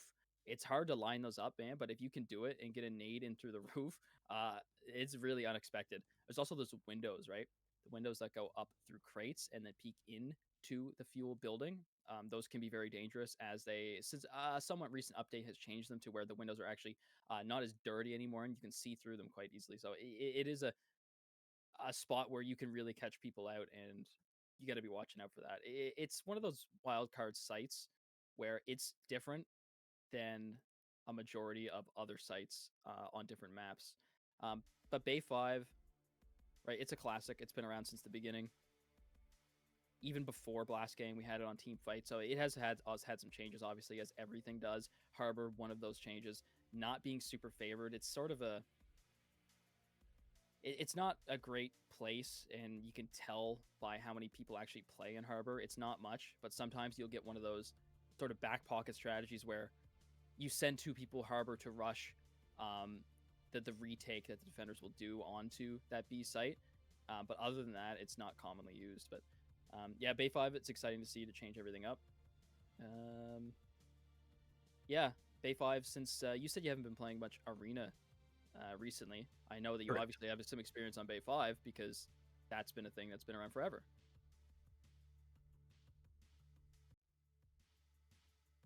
Yeah, so definitely don't have a lot of experience on New Bay 5, but I do remember it being one of my less favored maps. Oh, yes. So you would have been a team fight back in the day. Back in the day, yeah. So yeah, team fight. But I'm not gonna lie, I miss Sawmill. I'm one of those weirdos. Oh, dude, I do too, man. I hate people that are like, oh, Sawmill, it's woods. I hate woods. Like, come on, it changes it up, man. Like, maybe don't Woods make a best competitive map. Okay, I don't know about all that, but like, I mean, have it in the game for funsies, you know? Like, it doesn't have to be competitive. Yeah. I will die on the hill that Woods is the best map, but right. You know. Next.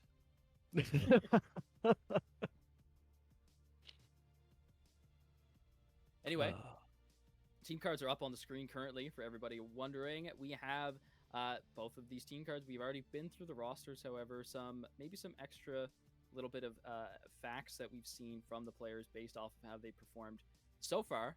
Nismo for Vibe Check. We also have Index, Roach, Boa, and then we'll have Dom Amesy as well. So AG on that reserve lineup. New Dawn, of course, Slaughter, Mr. IGL, Guy Aiden, Steezy, Pug, not Mr. Kevin, very dangerous with that TRG M10, and Raisin on the backup. So I can't even remember. I don't think Vibe Check I don't think they have a dedicated Lapua player. I think New Dawn is really the team that only has it. yeah, I don't think they did either because in that last match we didn't see like the designated marksman or the designated TRG individual. So I'm curious to see how they may or may not adapt in this match on Bay 5. Very excited to see how that goes. Yeah, Bay 5 is a place where you wouldn't expect a TRG to be pulled out because there's so many tight corners and not a lot of long angles. However, you'd be surprised with how many teams like to pull it out in places like this. Even on Bowl, I feel like it's a spot that's not super in favor of the M10, but they'll still bring it out anyway. Where I feel is more Skybridge is that kind of map that favors it a bit more because it has a lot wider angles. There's not a lot of tight angles where you can, get away with a jump peek. Because a lot of the angles on Skybridge, you can jump peek it, but you'll hit the ground before you actually clear the corner sometimes, and that can result in an easy pickup for an M10. But Bay 5, there's tight corners, man, right? And I think that's a big reason why you never really saw the AXMC in a competitive manner. And then when the M10 came out, you see that picked up a lot more. When the only real difference at a face value is the ergonomics, where it's a bit higher in the ergonomics. But the thing with the AXMC is that the barrel's a lot longer, right? So you can't really play it around tight corners. The M10 is much shorter, so you can swing corners without getting your barrel stuck on anything a lot quicker. And I think that's why the M10 has made such a dominance in favor for the meta of this current patch. And so the M10 is a new weapon to me, Yeah. being completely honest, right? So it's nice seeing, as someone who is a long distance, like sit on a hilltop with my juice box and a rifle kind of fella in a lot of games. It's nice to see a viable bolt action option in competitive gameplay that combats what you just spoke to, the AXMC being kind of a long boy and being difficult to navigate those corners with. Yeah, and you know what? It is a new weapon to a lot of people because Arena is 99% of the time where they're going to first experience that weapon, because the quest that you need to complete to unlock it in the base game it's not impossible, but man, nobody wants to do that. Like it's a pain in the ass, and it is so not fun at all. In fact, Is it costs worse a lot of than money. like setup or whatever? Oh my god, dude! So what it is that you have to get 50 PMC kills with a bolt action rifle with a thermal on it. In the quiet words of the never mind, I can't say that. That's ridiculous. Yeah, that is insane, and it's not impossible, right? But it's just nobody wants to do that, and you have to spend a lot of money on thermals because if you die with them, you just lose a bunch of money. And then there's also limits on thermals, right? You can't just buy as many as you want. There's limits on how many you can buy. So if you end up having a bad couple raids, right, you can't even continue to push towards that quest because you're out of stock on thermals. But with that being said, I agree, it's slightly off topic. But yeah, the M10 will be new to a lot of people that are starting Arena because, again, it is hard to get in the base game. So it's a lot better, though, for sure. It has a lot more adaptability with corners. There's a lot more place for it, and it's lighter too. So it's pretty cool. Well, I'm definitely gonna have to get into some Arena here this weekend, because I've got the itch now. Thanks Yeah, for you want to snipe with some rekindling that Lapua. particular fixation. Yeah. But it's good to get a group of people together and just like jam out, throw on some tunes, have a drink, play some Arena. But also in the competitive scene, I mean, it's first of all, thank you for having me. Like, I'm very glad to be here, be back on screen, be yapping. I may not be as knowledgeable as I used to be because it's been a hot minute. So, yeah, it's great, really, and we have to give huge thanks to the Vanguard gaming community and crew who have allowed us to come on here and yap away the yappening, if you will, on this Yappening. Proving Grounds tournament. Yeah, I was gonna say that's like a movie, right? Like a horror movie that like Cracked Wisdom would star in, right? It's like coming this fall, starring Cracked Wisdom, the #1 movie in America, The Yappening. Anyway, we made a joke about that yesterday. And Hey, he's working on his radio voice currently, and maybe he's gonna get some lessons from the hot sauce himself. that would be absolutely incredible. Also, speaking of individuals with incredible mustaches, hot Yes, sauce. sir. Good lord, that man is dapper. Like if you look up the definition of dapper, hot sauce. The dappening. The dappening. Oh no. Dap me up, my boy. The Hell dap yeah. up tournament of power is what we're gonna be going up against. Maybe that's gonna be something coming up soon. Everybody be ready for that one. All right, so the game has been started, if I'm not mistaken. There's currently an issue, I think, with the Discord stream, so I'm trying to pull that up.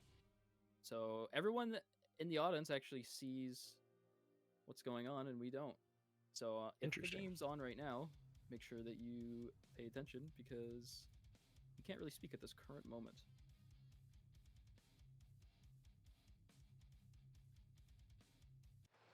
Switching over to the game is what I'm being told. Bay 5, first one of the day. Here we go. First time of the day, Bay 5. Already very hectic, as we can see. There's about to have a huge fight starting out at 1 minute and 45 seconds. Index throws a quick frag, and then with a right shoulder peek, grabs another head. Slaughter's going to have to put some rounds down to push him back from almost taking a third member. And now that's going to give a huge advantage here for BC to be able to defend this fight on B, right? They have advantage to take it. Now, there is going to be someone contesting from Connector, and that is Index. He's still on a rampage right now. He grabs one, and now the bomb planter can't get it down safely. He's being challenged from 2 different angles. And he is pinched very desperately in fuel. Unfortunate TK through the smoke there. Difficult with some wild shots. Does take some of the pressure off of bomb. Now we're going to see how this rotate works out.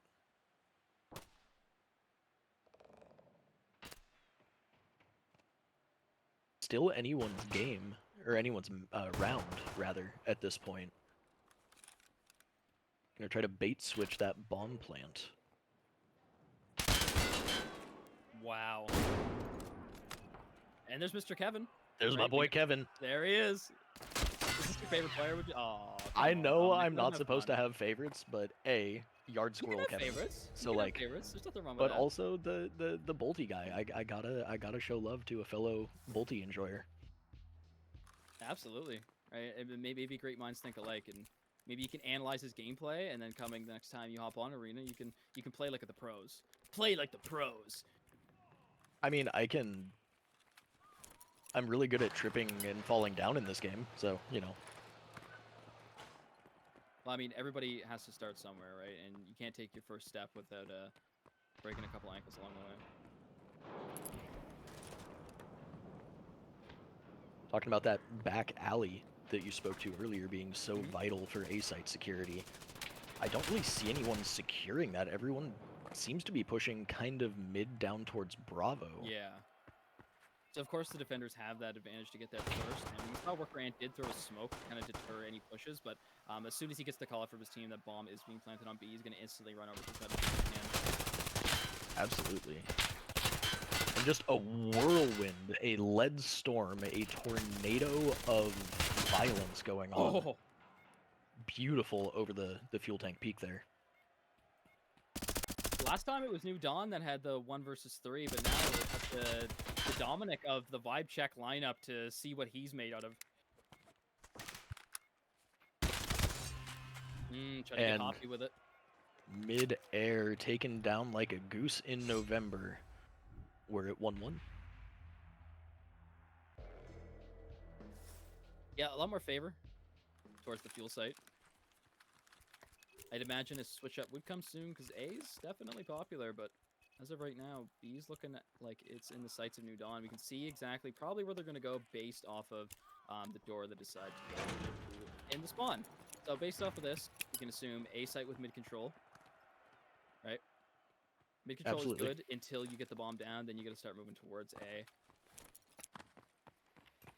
Here's back alley, right? We can see only one member of VC is actually here, and the number one place he decides to go to is the back alley. We've got some bait shots coming through. Smoke everywhere. This is a really tough spot to take if there's more than one member here, but Worker Ant is the only one here at the current moment. There is other members flooding onto site and giving them. They're all kind of stuck in this small area where New Dawn, yes, they look like they have the advantage in this moment, but having that back alley puts a lot of pressure on that bomb plant because they can't get the bomb down like we've got. Because there's that peek through from back alley, right? You can see directly into sight. So if they don't have that control, then it's a very difficult take. If there's multiple different places you can get peeked from back alley, it looks like one door, but you can kind of get like down behind some things to get a lower angle. Starting off with the kills, we have Mr. Kevin starting off with the TRG, Boa and Index grabbing one, but Slaughter one to get one in between 3v3 situation. But Boa's gonna decide to back off as he thinks there might be a rotate coming in. But as you can hear in your right ear, there should be that bomb ticking off. So as he hears that, he realizes that there's no way there's a rotate coming, and we have bomb. We just need to secure that now. Getting that plant down, establishing that control. Oh, yeah, let's go, Kevin! Again, not supposed to have favorites, but I love it. Nothing wrong with that. Nothing wrong with favorites, man. I have my favorites. Oh, there he is. He's dangerous, man. Someone get this man a medal for the, I was going to say the most kills with a sniper, but I don't know. There's some other dangerous guys I know that use that weapon. And just way to maintain control, way to take it slow, pick your shots, and also just be surgical. I mean, talk about surgery at 2,900 feet per second. Absolutely beautiful. Kevin actually picking up the MP5 here as a backup. Previously, he was using the VPO 209, if I'm not mistaken. Yeah, he definitely was, so... maybe decided that's not the weapon for him at this current moment. There is not many weapons that you can choose from that are considered better than the others. So it's still sort of a picking grounds right now where they're trying to figure out what is the best weapon to bring as a backup. Anyway, into the round. 2 members down for VC. Bomb's down already, and New Dawn look better than ever at this current moment. I mean, bombs down, 5v3 smoke coverage. They're absolutely working their angles, and this is where map knowledge and strategy come into play quite a bit. Because they're just executing. That's all there is to it. Speaking of executions, look at that. Oh, it's just one by one, isn't it?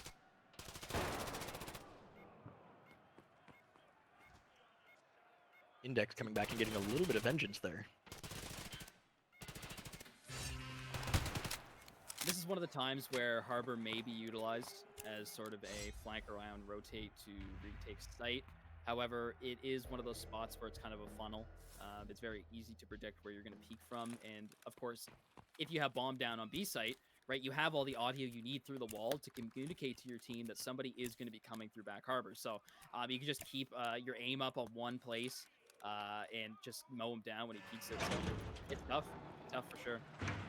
And especially in a position like that when bomb is already down and you don't have player advantage, trying that retake is going to be roughy, even with that rotate. While getting away with a very slight amount of work, but speaking of work, that's the Worker Ant, more like the Soldier Ant. He's going to war. 3 headshots to him, and wow, it's a change up in his normal play style. And that's, again, that adaptability, right? It's like, well, okay, time to put in some work, and that work is going to be in the form of violence. Very, very nice play from Worker Ant there to take 3 off the board. He's cooking something up, man. He's like, it's one or the other. He's either back doing everything that you can do without kills, or he's just getting the kills. So, I don't know. Adaptability Ants is, I guess, more the name we should go off now. Adaptability Ant. I like that.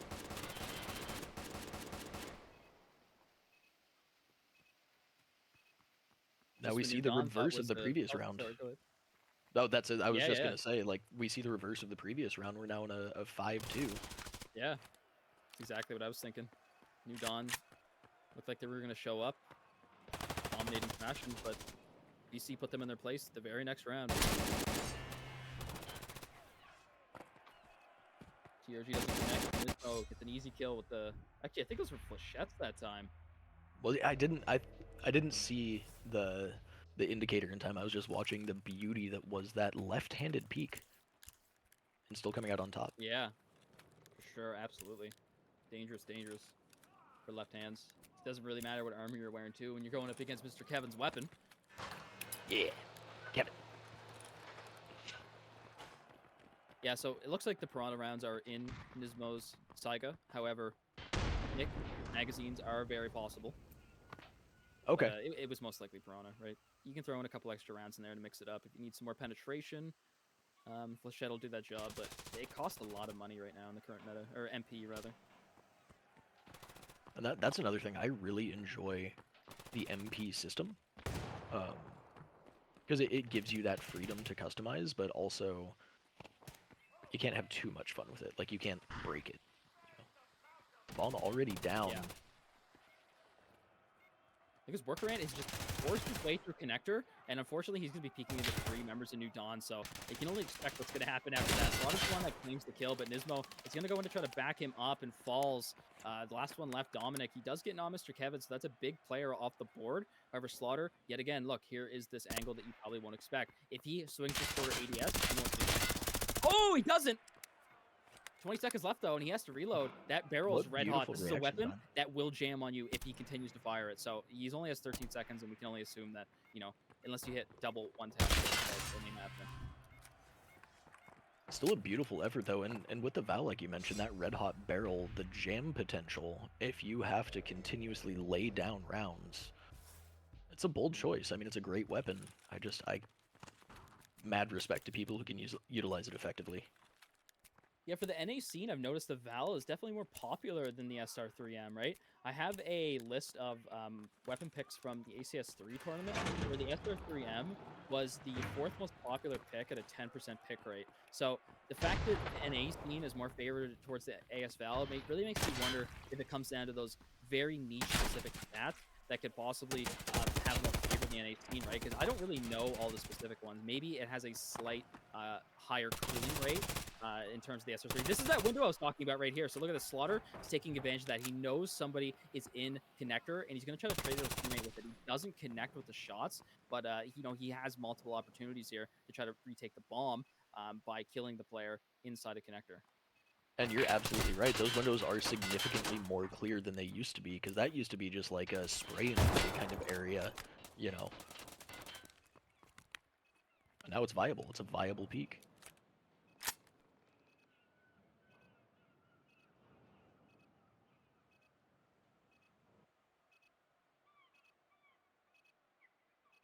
Game slows down. That's for good reason, right? New Dawn really think about what they're going to do here. They're aware of Workaround's position, but they're also aware how dangerous he could be. So they need to play this methodically. Slaughter, he's crouch walking, but he's not slow walking. So they know of his position. Oh, what? Oh. Workaround! No! No!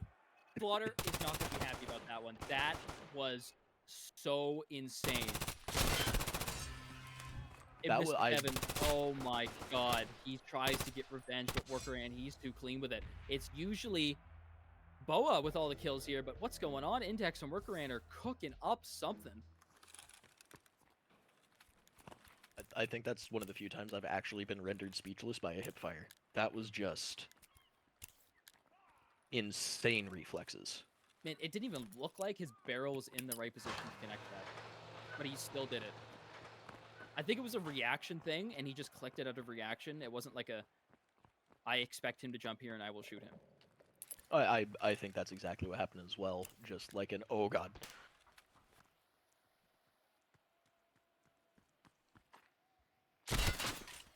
Ooh, no, that's the...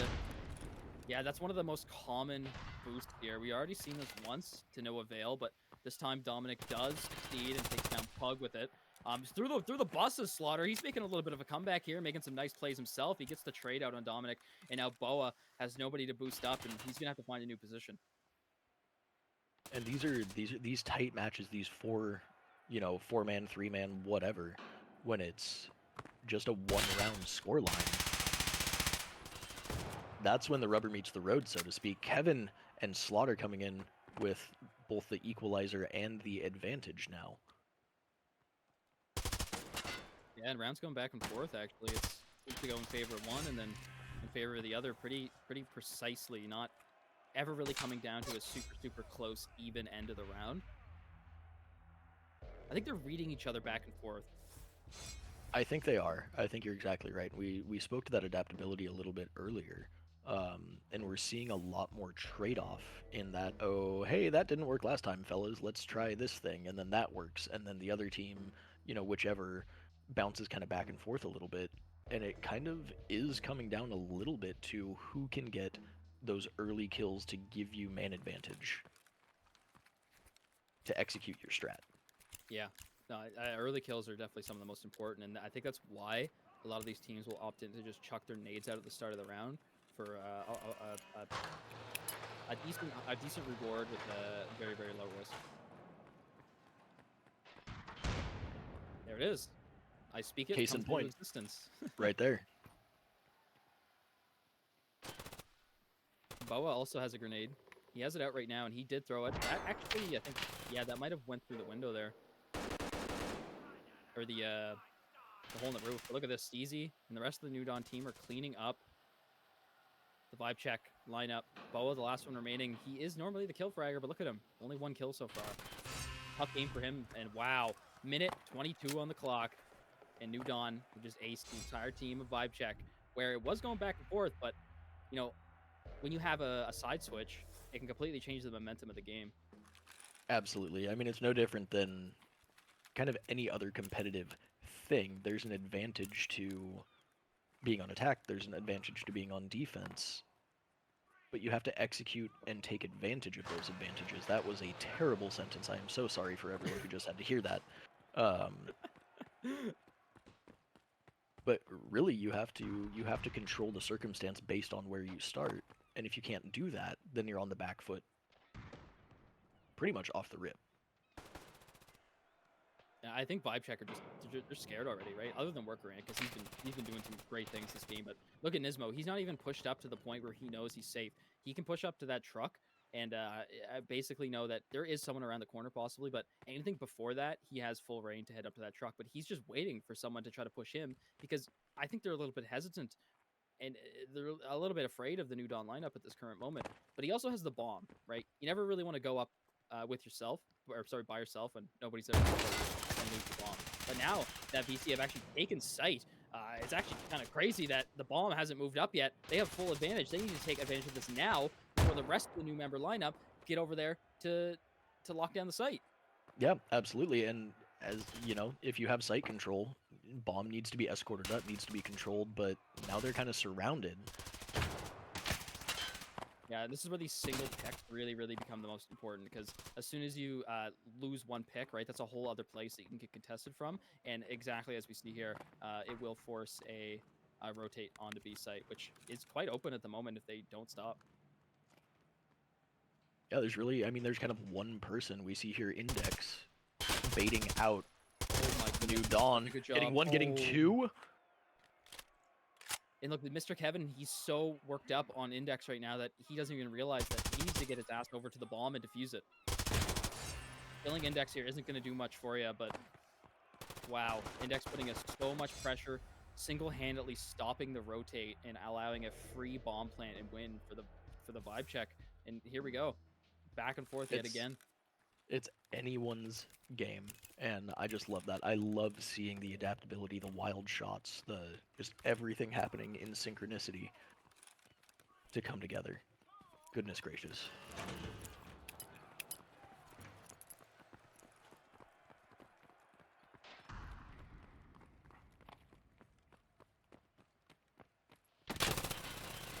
Right over mid, instantly. Smoke was in favor of the VC lineup, right? So we can see Boa did end up winning that fight. Slaughter had to run into the smoke. Didn't have any vision. Good play. Dismo is going to try to support his teammate here, but with that shotgun, right, you got to get up close and personal, especially with all these boxes that cover your legs. It's the most vulnerable part when you're up against the shotgun. Unless you're a scav, because, like, I don't know about y'all, but I've been sniped by top scavs more times than I can count. Kevin, my boy Kevin, hell yeah. Yeah, so he gets 1 kill and it gets traded out, but I mean, that's kind of what happens when you're in the 3v1. Mr. Pug coming in from the mid lane, grabbing Dominic and Boa, and that's going to be a huge advantage for the new Dawn lineup, which now have multiple angles of attack, and they don't have to worry about anyone in the back. I was going to say, they don't have to worry about anyone if they want to go to the back alley, but Pug, he grabs 1, but not at the cost of his health, right? Check this out. Worker Ant has very, very little amount of work to do. 1 shot to the thorax may be able to do it. Pug has him ready to go, but through the box! The prediction on the Worker Ant is absolutely perfect, right? This rat spot is so commonly held, especially when you are in a situation where you need to kill time, and he knows it. He shoots through it, and what a perfect prediction from Pug to bring New Dawn to a 7-round win. They need 1 more to guarantee a minimum overtime. Those shots were just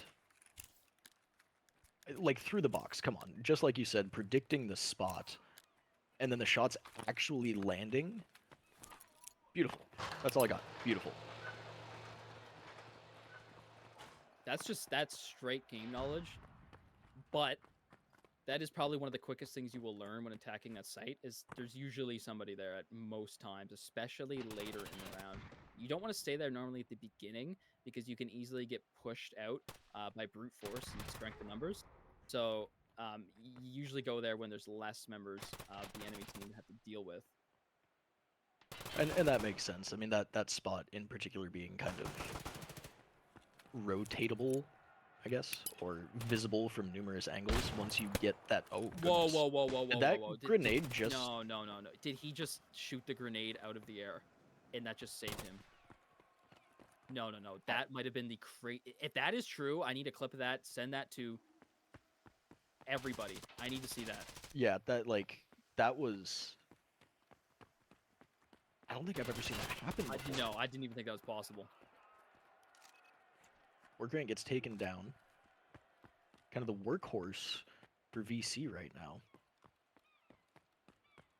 So yeah, of course the stream's on a delay, right? So we actually can watch that as the casters and double check that's what happened. Index, you know, Slaughter's trying to get slick with it, right? He's trying to give himself an advantage on these left shoulder peaks. Sometimes the best thing to do in those left shoulder peaks is to jump peek it, right? And you know you have a disadvantage, so you need to do something to leverage that playing field. But so far, it really hasn't been working for him.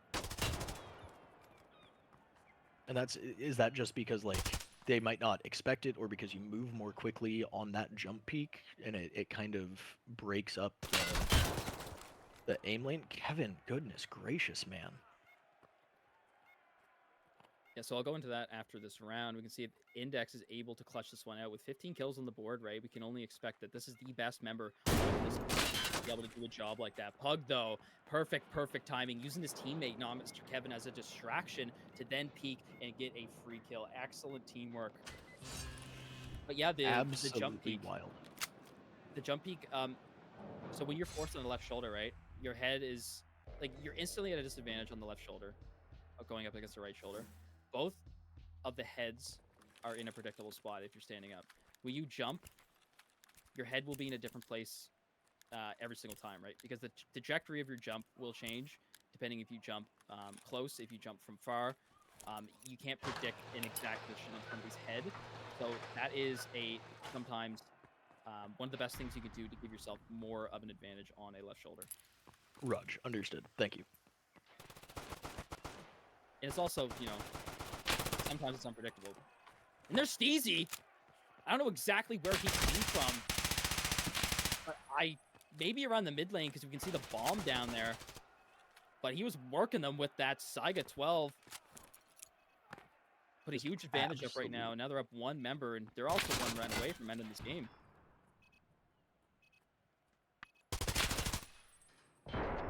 Index and Dominic definitely putting in a good faith effort. 17 kills for 17 kills for Index. Making up, I mean, him and Worker Ant making up the majority of VC's kills. My brain just short-circuited again. I'm just gonna stop talking. So it's all up to Dominic to clutch this one out here, but I do have that clip on standby. It looks like the bullet hit him in the head, and then the grenade was thrown. But Observer's a little wonky sometimes, and it can show inaccurate things. There's Pug on the prone angle to shut down Dominic and grab New Dawn a second chance to be able to go face Unknown, right? So this is the round robin concluded. The fourth round, of the fourth game of this day will result in Unknown versus New Dawn, and whoever wins that one will continue forward and get that buy-in to that third or fourth day. So New Dawn have, I mean, check out their lineup right now. They have 3 members with a double-digit scoreline, right? We have 11, 10, and 10, and then we also have Steezy and Guy Aiden with 8, 9, very, very close. So we can see that this team is definitely more oriented on teamwork and not having a one-man army to just rush in and do the job all himself. Absolutely agree. And that's seeing scores like that, seeing kill counts like that, where they're so close and so together, speaks not only to the teamwork, but it speaks to what the team is prioritizing. We saw it when they were on attack. They were prioritizing site control and getting the bomb down. Now, then on defense, they prioritized restricting that ability. And the result is clear. They take the win. Yeah, sorry, I'm looking at this clip right here, and I just posted it in the chat. So going off of this, it was a flashbang. You can see it being thrown, and after the bullet connects, and there's blood. Okay. It looks like there's blood, but he doesn't have any damage taken. But of course, that could be an observer thing, right? Because observer cameras in every game are a little bit wonky sometimes. Sometimes they don't show exactly the most accurate thing of what actually happened. But maybe we can get a word from Index after this, Yeah, and maybe I'd see love that. exactly what he saw in that situation, because that would have been probably a first in Tarkov Arena history, where a grenade has saved somebody's life from a Lapua shot to the head. Because that was, I mean, the it happened so close together that yeah, I would love a perspective from Index. Like, dude, what happened there? Like that Yeah, was bananas to witness. I saw once in a main game tournament, um, on custom. yeah. Anyways, two people threw grenades simultaneously over that like concrete Oh barbed wire yeah. fence, and the grenades blew each other up. And it was one of those like we had to go back and watch it and watch it and watch it to figure out what the hell happened kind of So deal. did they like collide midair and then they both bounced back at each other, or were they? Did you say they were impact grenades? Yeah, so Oh, the grenades actually like, you know, probably not appropriate term, but we call it turtle fucking, where you bounce something explosive off of itself and it causes it to go off. Um, no, no, no, no. but and Oh the my the god. grenades literally exploded. Uh, I think I just broke our our back end dev with that statement. Yeah, that's definitely a first. It's also when like you're wearing a hard hat and you bump into something like Okay. yeah, Yeah. That's funny. I'll give you that one. I mean, hey, we're here to have fun, and sometimes speaking on funny moments in the game can result in funny conversations that come with it. So absolutely. everyone has their own experiences, and everyone has their own ways to describe them. So Yeah, turtle effing is a new one for me, and maybe I'll use that from now on. So yeah, fourth game of the day will commence soon. However, before we get into that, let's do a little recap on exactly what happened today. We have the very first game of the day, Unknown versus New Dawn. They win. Was that on Fort? first Yeah. game of the day was on No, no, I was Bull, first wasn't it? Yeah, so it was bull, yeah. Bull. And then coming up next on Fort is when we had New Dawn versus Vibe Check. New Yep, Dawn of, or sorry, Unknown versus Vibe Check.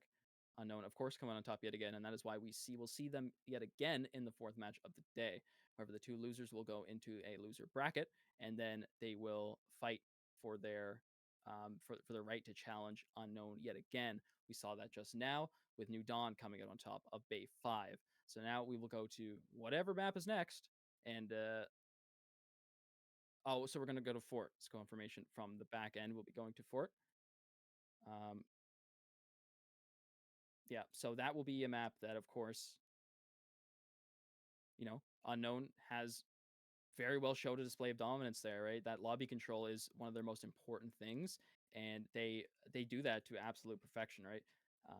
It's really interesting that 24 hours of change results in Cruzen taking Sleek's position for that lobby control.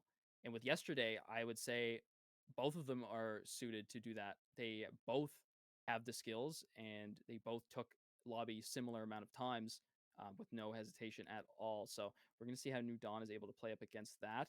I would assume that they would give up control of lobby and try to play it a little bit more strategically instead of brute forcing their way through bullets and mayhem. But we'll see exactly how that plays out, and I really hope we get to see some defense through cannons. And exactly, and that cannon take that you spoke to prior to the match that we were talking about kind of became one of the core factors, aside from just the ridiculous talent of Unknown. Um, it became a core factor. If you didn't secure cannon, you kind of already were on the back foot. Now that lobby take you were talking about, curious to see how it plays out when you're discussing the rotations and okay, peel off of that, go around, secure somewhere else.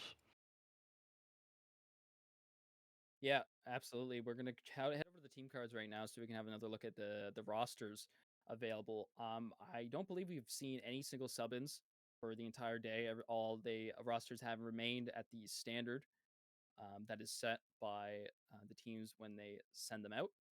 So back again, of course, for Unknown, we have Undead on the backup. So he previously, like I said, was on that main roster for probably the entire team's existence, but has recently been replaced by Sleek, where Undead has backed up and taken more of a supportive role, coaching, if you will. But of course, we also have key members like Cruzen, Sleek, um, Strix and Watchful as well, to say the least. So New Dawn, of course, Slaughter, Guy Aiden, Steezy, Pug, Mr. Kevin, and Raisin on that backup. So it would be kind of interesting to see if any of these subs would be able to come in and show what they're made of as well. But we already know what Undead Essence is capable of, but we also haven't seen much of Raisin, which would be quite nice to see on the New Dawn lineup. But if it ain't broke, don't fix it. And New Dawn have been proving that they are good enough without any single roster changes. So but are they good enough to take down Unknown is the biggest question of the day. And that's going to be kind of the sticking point is they've put up a great performance twice today already. Now it's their third time on the screen. Not as long of a tournament, not as long of a day as I'm sure yesterday was. But at what point do you consider, okay, if it ain't broke, don't fix it? Sure, but does anyone need a break? Does anyone need to step back and let someone else take their spot? Maybe even just to change things up, add that little bit of unpredictability for the other team to adapt to. If you have a sub, right, that can change up the dynamic, it can change up the strat, it can change up um, how you operate as a unit, and that can give you some degree of an advantage if people are used to playing against the same people for the past couple hours. Hmm. For sure. And you know what? When we go on to Fort, right? Do you think that it will be important for Unknown to have that Lapua player, or do you think that maybe they're going to back off and maybe Strix is going to grab a different weapon and try to challenge New Dawn's, not Mr. Kevin, who has been very deadly on that Lapua weapon? Man, I don't know. See, I love to see the Lapua gunplay. I love to see all of that, but as far as the actual strategy is concerned, I don't know. I'm pulling for my boy Kevin. I'm pulling for Yes, sir. Strix to maybe have some back and forth, but it All right. All right. We got some I'm gonna funny do a words front from flip into chat. traffic. All right, everyone's trying to play a fast one on my boy Kilted Havoc in the chat, but it ain't gonna fly around here. All right. Oh man, he is in much better physical condition than I am. I'm just gonna throw that out there. However, is your arsenal of weapons up to his standard? I can neither confirm or deny the answer to Oh, that true. I question. guess you don't. Yep. Okay. Yeah. Leave it at that. Absolutely. We're doing Yo, just fine. I'm trying to get some confirmation in the background with what happened with Index there. I'm kind of wondering if maybe we can get somebody to ask Index what happened. Maybe Index is in the chat. Get some confirmation on what happened with the grenade there. That would be really really interesting to find out. Absolutely. Very curious to hear that. I could put my my plate carrier on. Yeah, I mean You that guys would be want? appropriate. Crack did that before. Me and Yeah. Crack did a cast where he got his plate carrier from one of the Insomnia events that hosted a Tarkov tournament. He was there and he got to get donated a couple of really really cool items. One of the Kiba ammo cases is what he received. Nice plate carrier. Nice. And a couple other goodies that were really really interesting. So I Yeah, really hope we gotta. get to have some IRL LAN events coming up. It'd be really I really know cool. chat can't see it right now, but those of you who can see my camera currently, got my little platey boy here. I think I'll throw that on. I also really hope for local LAN events. I live about an hour from Seattle. So many amazing opportunities on the West Coast. I'm biased West Coast, Best Coast. Um, but so many amazing places that would be great for events like this, that would be great to really break into the North America Tarkov scene, creating LAN events. The fruit is there, they just got to pick it. So I'm getting confirmation in the background that yeah, so I made a couple mistakes with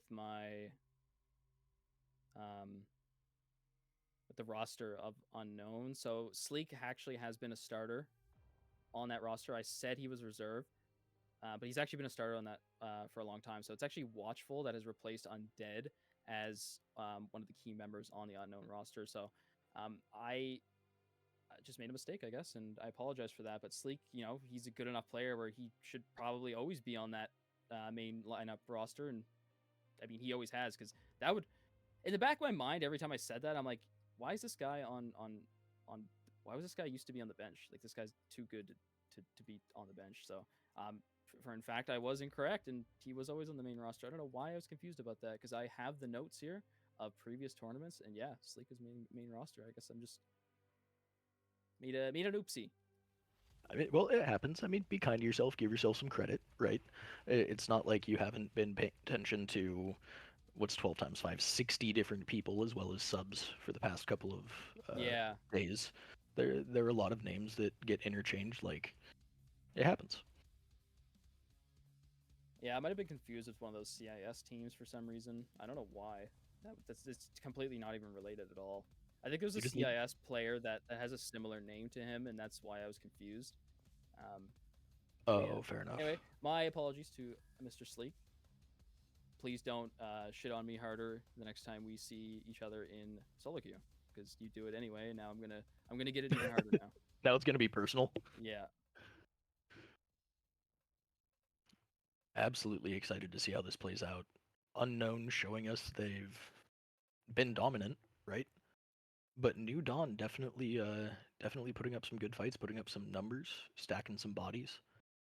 Obviously a little bit biased because Kevin. But I would like to see a good showing from both teams, and looking forward to seeing what happens. Fort's going to be the last map of the day. Of course, we have this is the losers bracket winner, New Dawn, going up against Unknown, where they have proven themselves to be able to come back from the ashes, to be able to come out and challenge Unknown in this final day of this weekend. But make sure that everybody is ready for the next weekends, because starting on Saturday, we will be having the second portion of this Vanguard Proving Ground tournament, where real kings will be crowned by the Sunday following. So make sure you mark your calendars for that. Set your alarms. I know you gamers out there stay up to ungodly hours and sleep in to ungodly hours. So if you want to be awake, make sure you are here at 1 p.m. EST for the action-packed weekend that comes with the Proving Grounds second weekend. I feel personally attacked by that because I definitely stayed up until 3 in the morning last night playing Diablo with one of my roommates. It was a lot of fun though. And then woke up and I was like, oh shit, that's right. I've got stuff and things to do.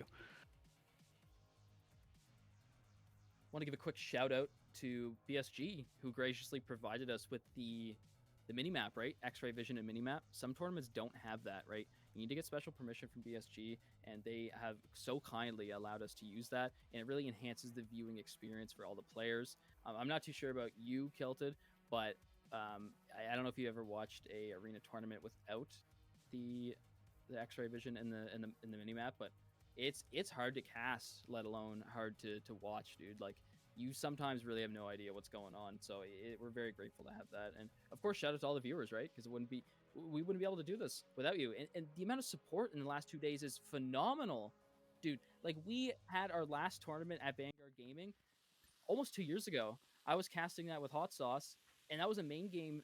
It was pretty small, right? We didn't have that much support as we do today. So it's really awesome for everybody to come out here, especially the NA scene, when we know how important they are to each other. They're all friends, and they all come together to enjoy some nice arena gameplay.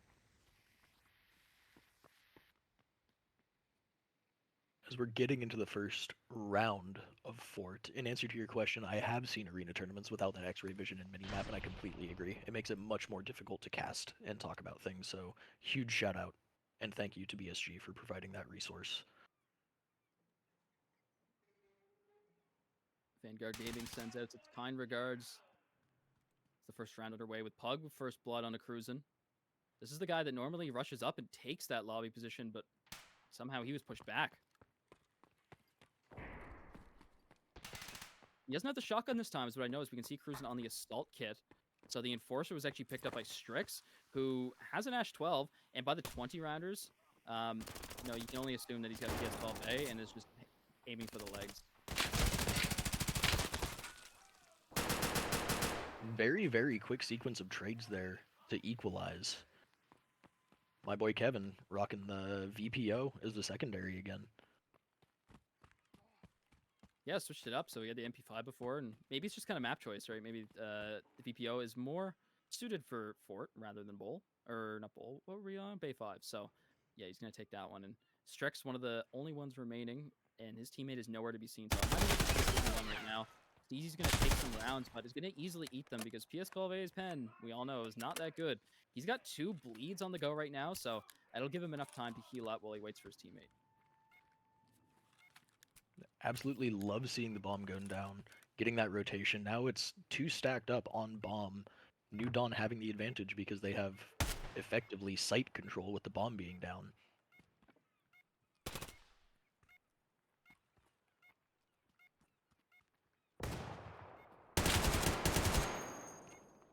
So they don't have anyone playing lobby here, so it gives them full reign to walk in there. But of course, if you leave somebody here, Steezy! What a clutch from Strix, baiting that rotation. Goodness gracious. Very, very well played. I fully expected Steezy to be able to have vision on that. I did as well. I don't know what happened because they were definitely in hearing distance where he could have heard the bomb was being defused at the current moment. I don't know what happened. I genuinely cannot give analysis on that. It could have just been a brain fart. I mean, it happens to the best of us. Y'all have been listening to me yap for 3 hours. Lord knows I do it plenty when trying to English, so. Boom! Starts the round. Let's go. Kevin and Steezy putting up 2 early kills.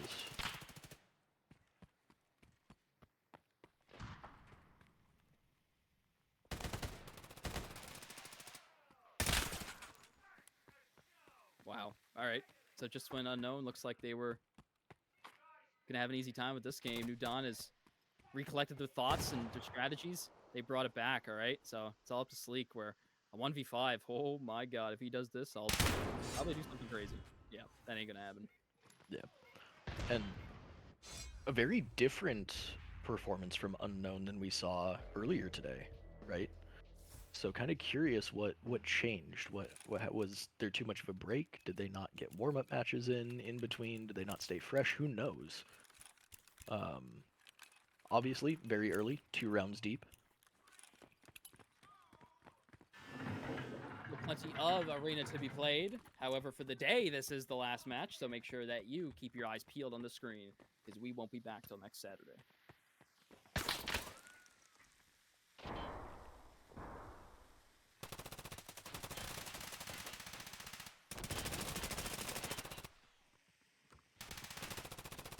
Barbaric and Slaughter each getting one. Health advantage is, yeah, it's definitely more in the favor of Unknown right now. They got 2 members down for New Dawn. They're going to have to stop back and heal a little bit. But with that being said, you know, the bomb isn't planted, so there's still lots of time. So lots of time, those early trades, you know, playing off of your teammates. Yeah, it sucks to have a fella go down. Slaughter going and grabbing bomb from that Overwatch position that Barbaric was holding.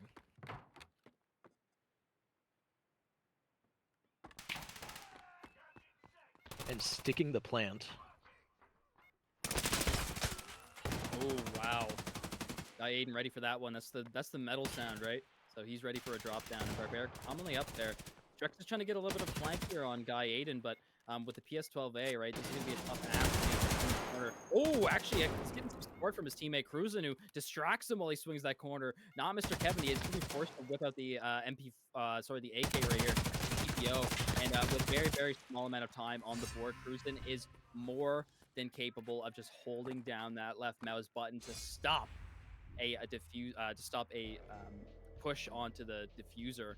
So excellent recognition there of the time on the clock. Very, very well played there, taking that control, maintaining that control, and unfortunately Kevin just in a position where difficult take. You're sandwiched between 2 absolutely talented shooters with the bomb. There's not much you can do in that circumstance. Not impossible, but definitely improbable.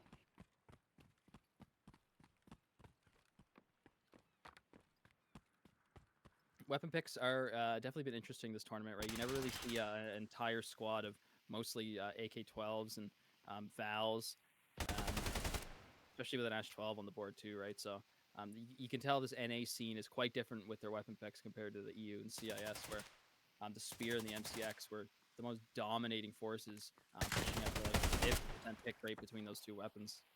And likely for very good reason. You know, the Spear happens to be one of my favorites of the new-ish guns. I know it's been out for a while now, but it certainly has a level of adaptability that allows you to be effective at range and up close. Yeah, for sure.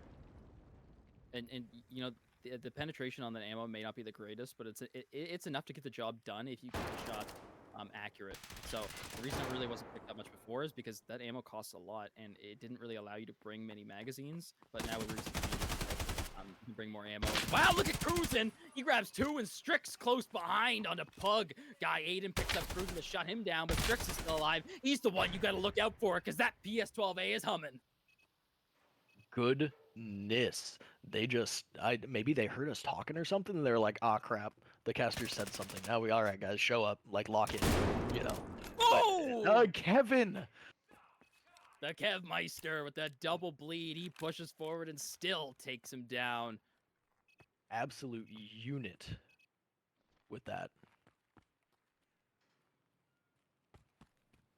10 seconds left, and a double peek is very easily viable here. Sleek uses that to his advantage, and not enough. Very tough spot.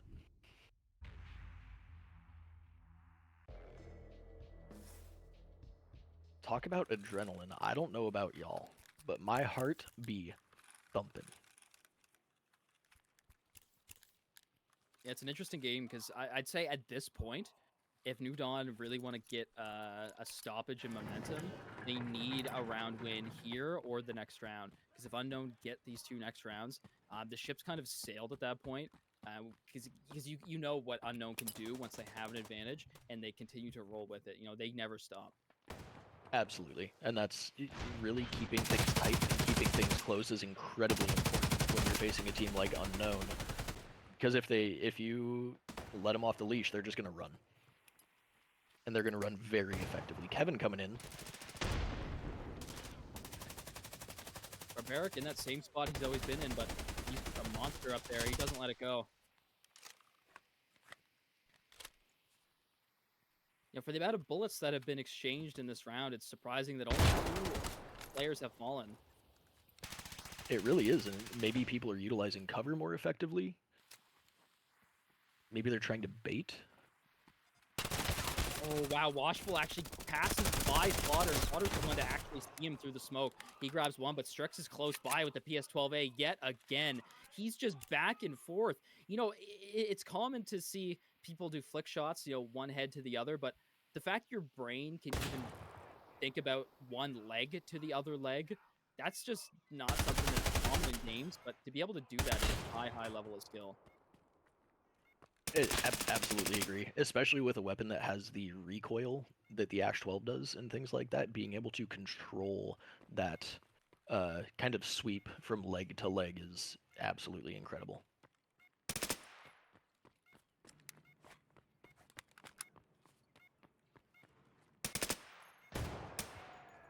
Ooh, Mr. Kevin putting down the very, very nice. Excellent job. Mr. Kevin gets the kill and distracts Barbaric. He tries to deal with him, but with an easy right shoulder peek, solidifies New Dawn's round to be able to stop a unknown momentum.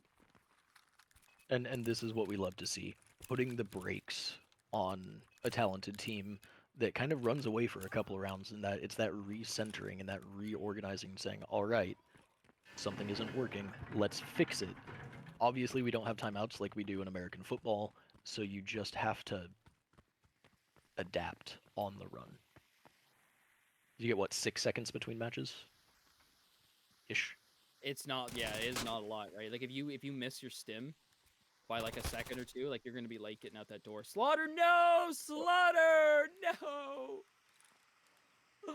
Oh no. The unfortunate TK. Again, in my house, that's 5 push-ups. I don't know if any teams want to adopt that policy, but go for it. Watchful, there we go. The 7N40, they're watching the cannons this time. He gets a triple kill, but not as Pug gets one to try to equalize it in the mid lane. But man, Pug's got a tough order to fill. Watchful, that's his only kill so far, right? So he's in the zone. It took him about 5 rounds to get there, and hopefully he's on fire from now on, and he can continue to show an amazing piece of skill like we just saw. Absolutely, just back-to-back-to-back kills, getting himself on the board, showing up, putting his team realistically in a point or in a position to take that round point. And an unlucky rotation by that was Spiral, right? I'm not dumb. That was yeah, Sleek was in Spiral there at the end, Okay. but where Watchful got his kills was Cannons.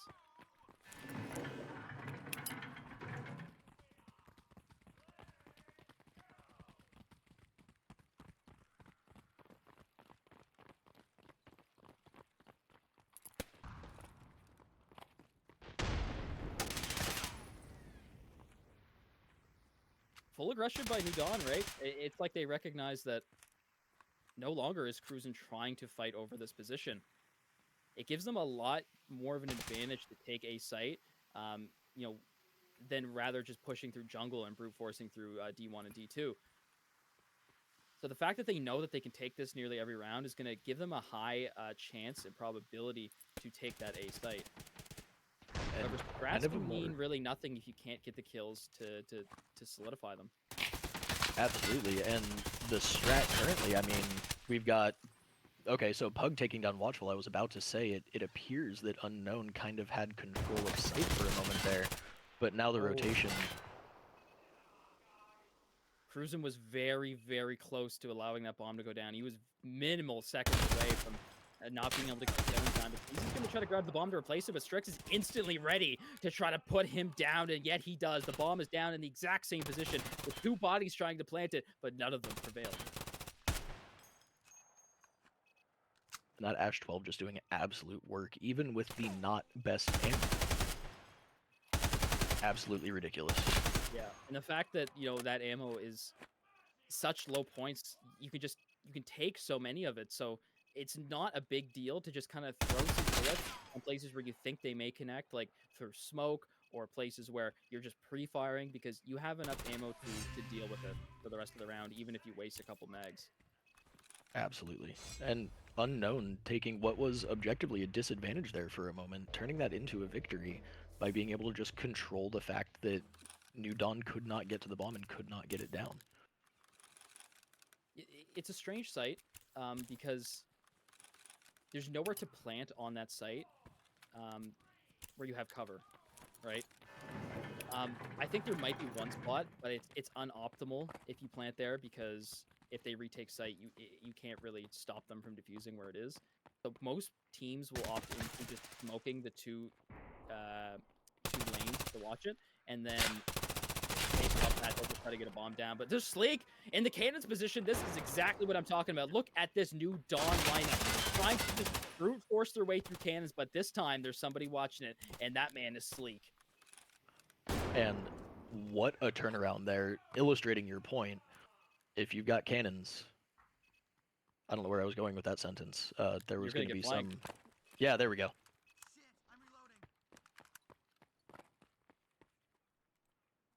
And now a 1v5 for my boy Kevin.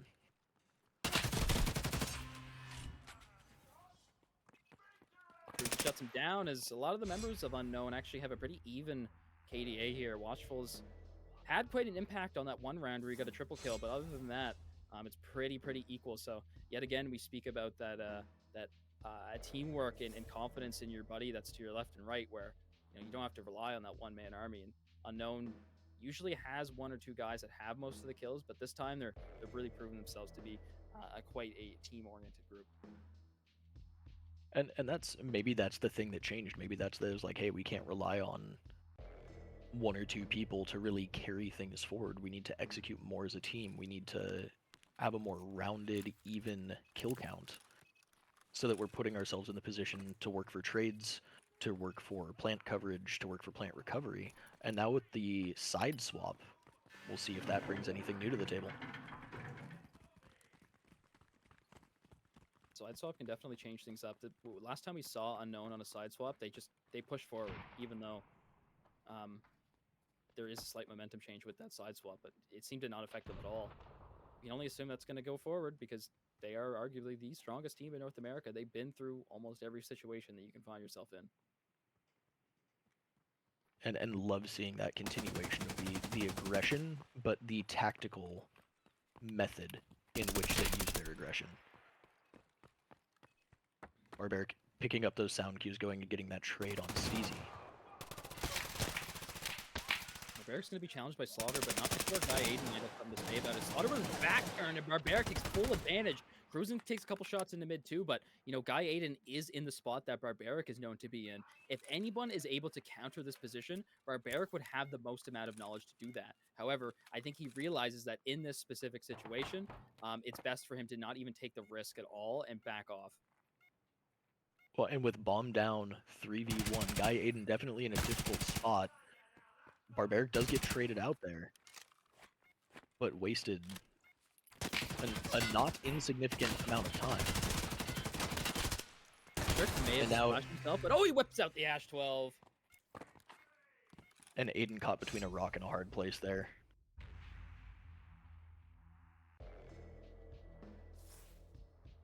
There's a inside spiral, right? It's that little thing in the corner as a circle, and there's like a pillar in the middle, right? Yesterday, I learned that one of these players attempted to throw a grenade in the... It's like a tower, right? It's tall.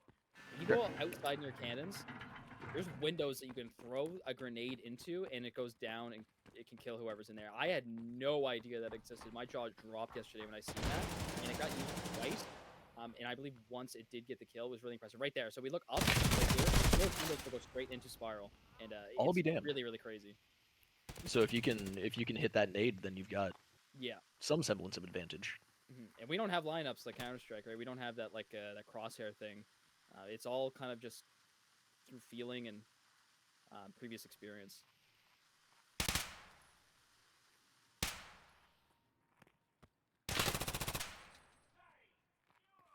That swing right there was just absolutely surgical from Sleek. It's cool because they send the members of the team to the places where they would hold on defense. So Barbaric goes up top mid because he plays that position, so he would know how to counter it. Sleek challenges Pyro because he would know how to counter that because he's usually there. But there's Sleek getting one, and then Guy Aiden tries to get a little bit of revenge. Watchful falls, however, that's probably the player that means the smallest amount right now. Sleek, though, gets Guy Aiden in return, and not Mr. Kevin yet again, the last one remaining, with not too much to ask for. 30 seconds is a good enough time, but there you go. Jesus. Oh my, yeah. Check out his health though. Is he going to be able to take advantage of Sleek's position, or is Sleek going to be able to run around and waste time?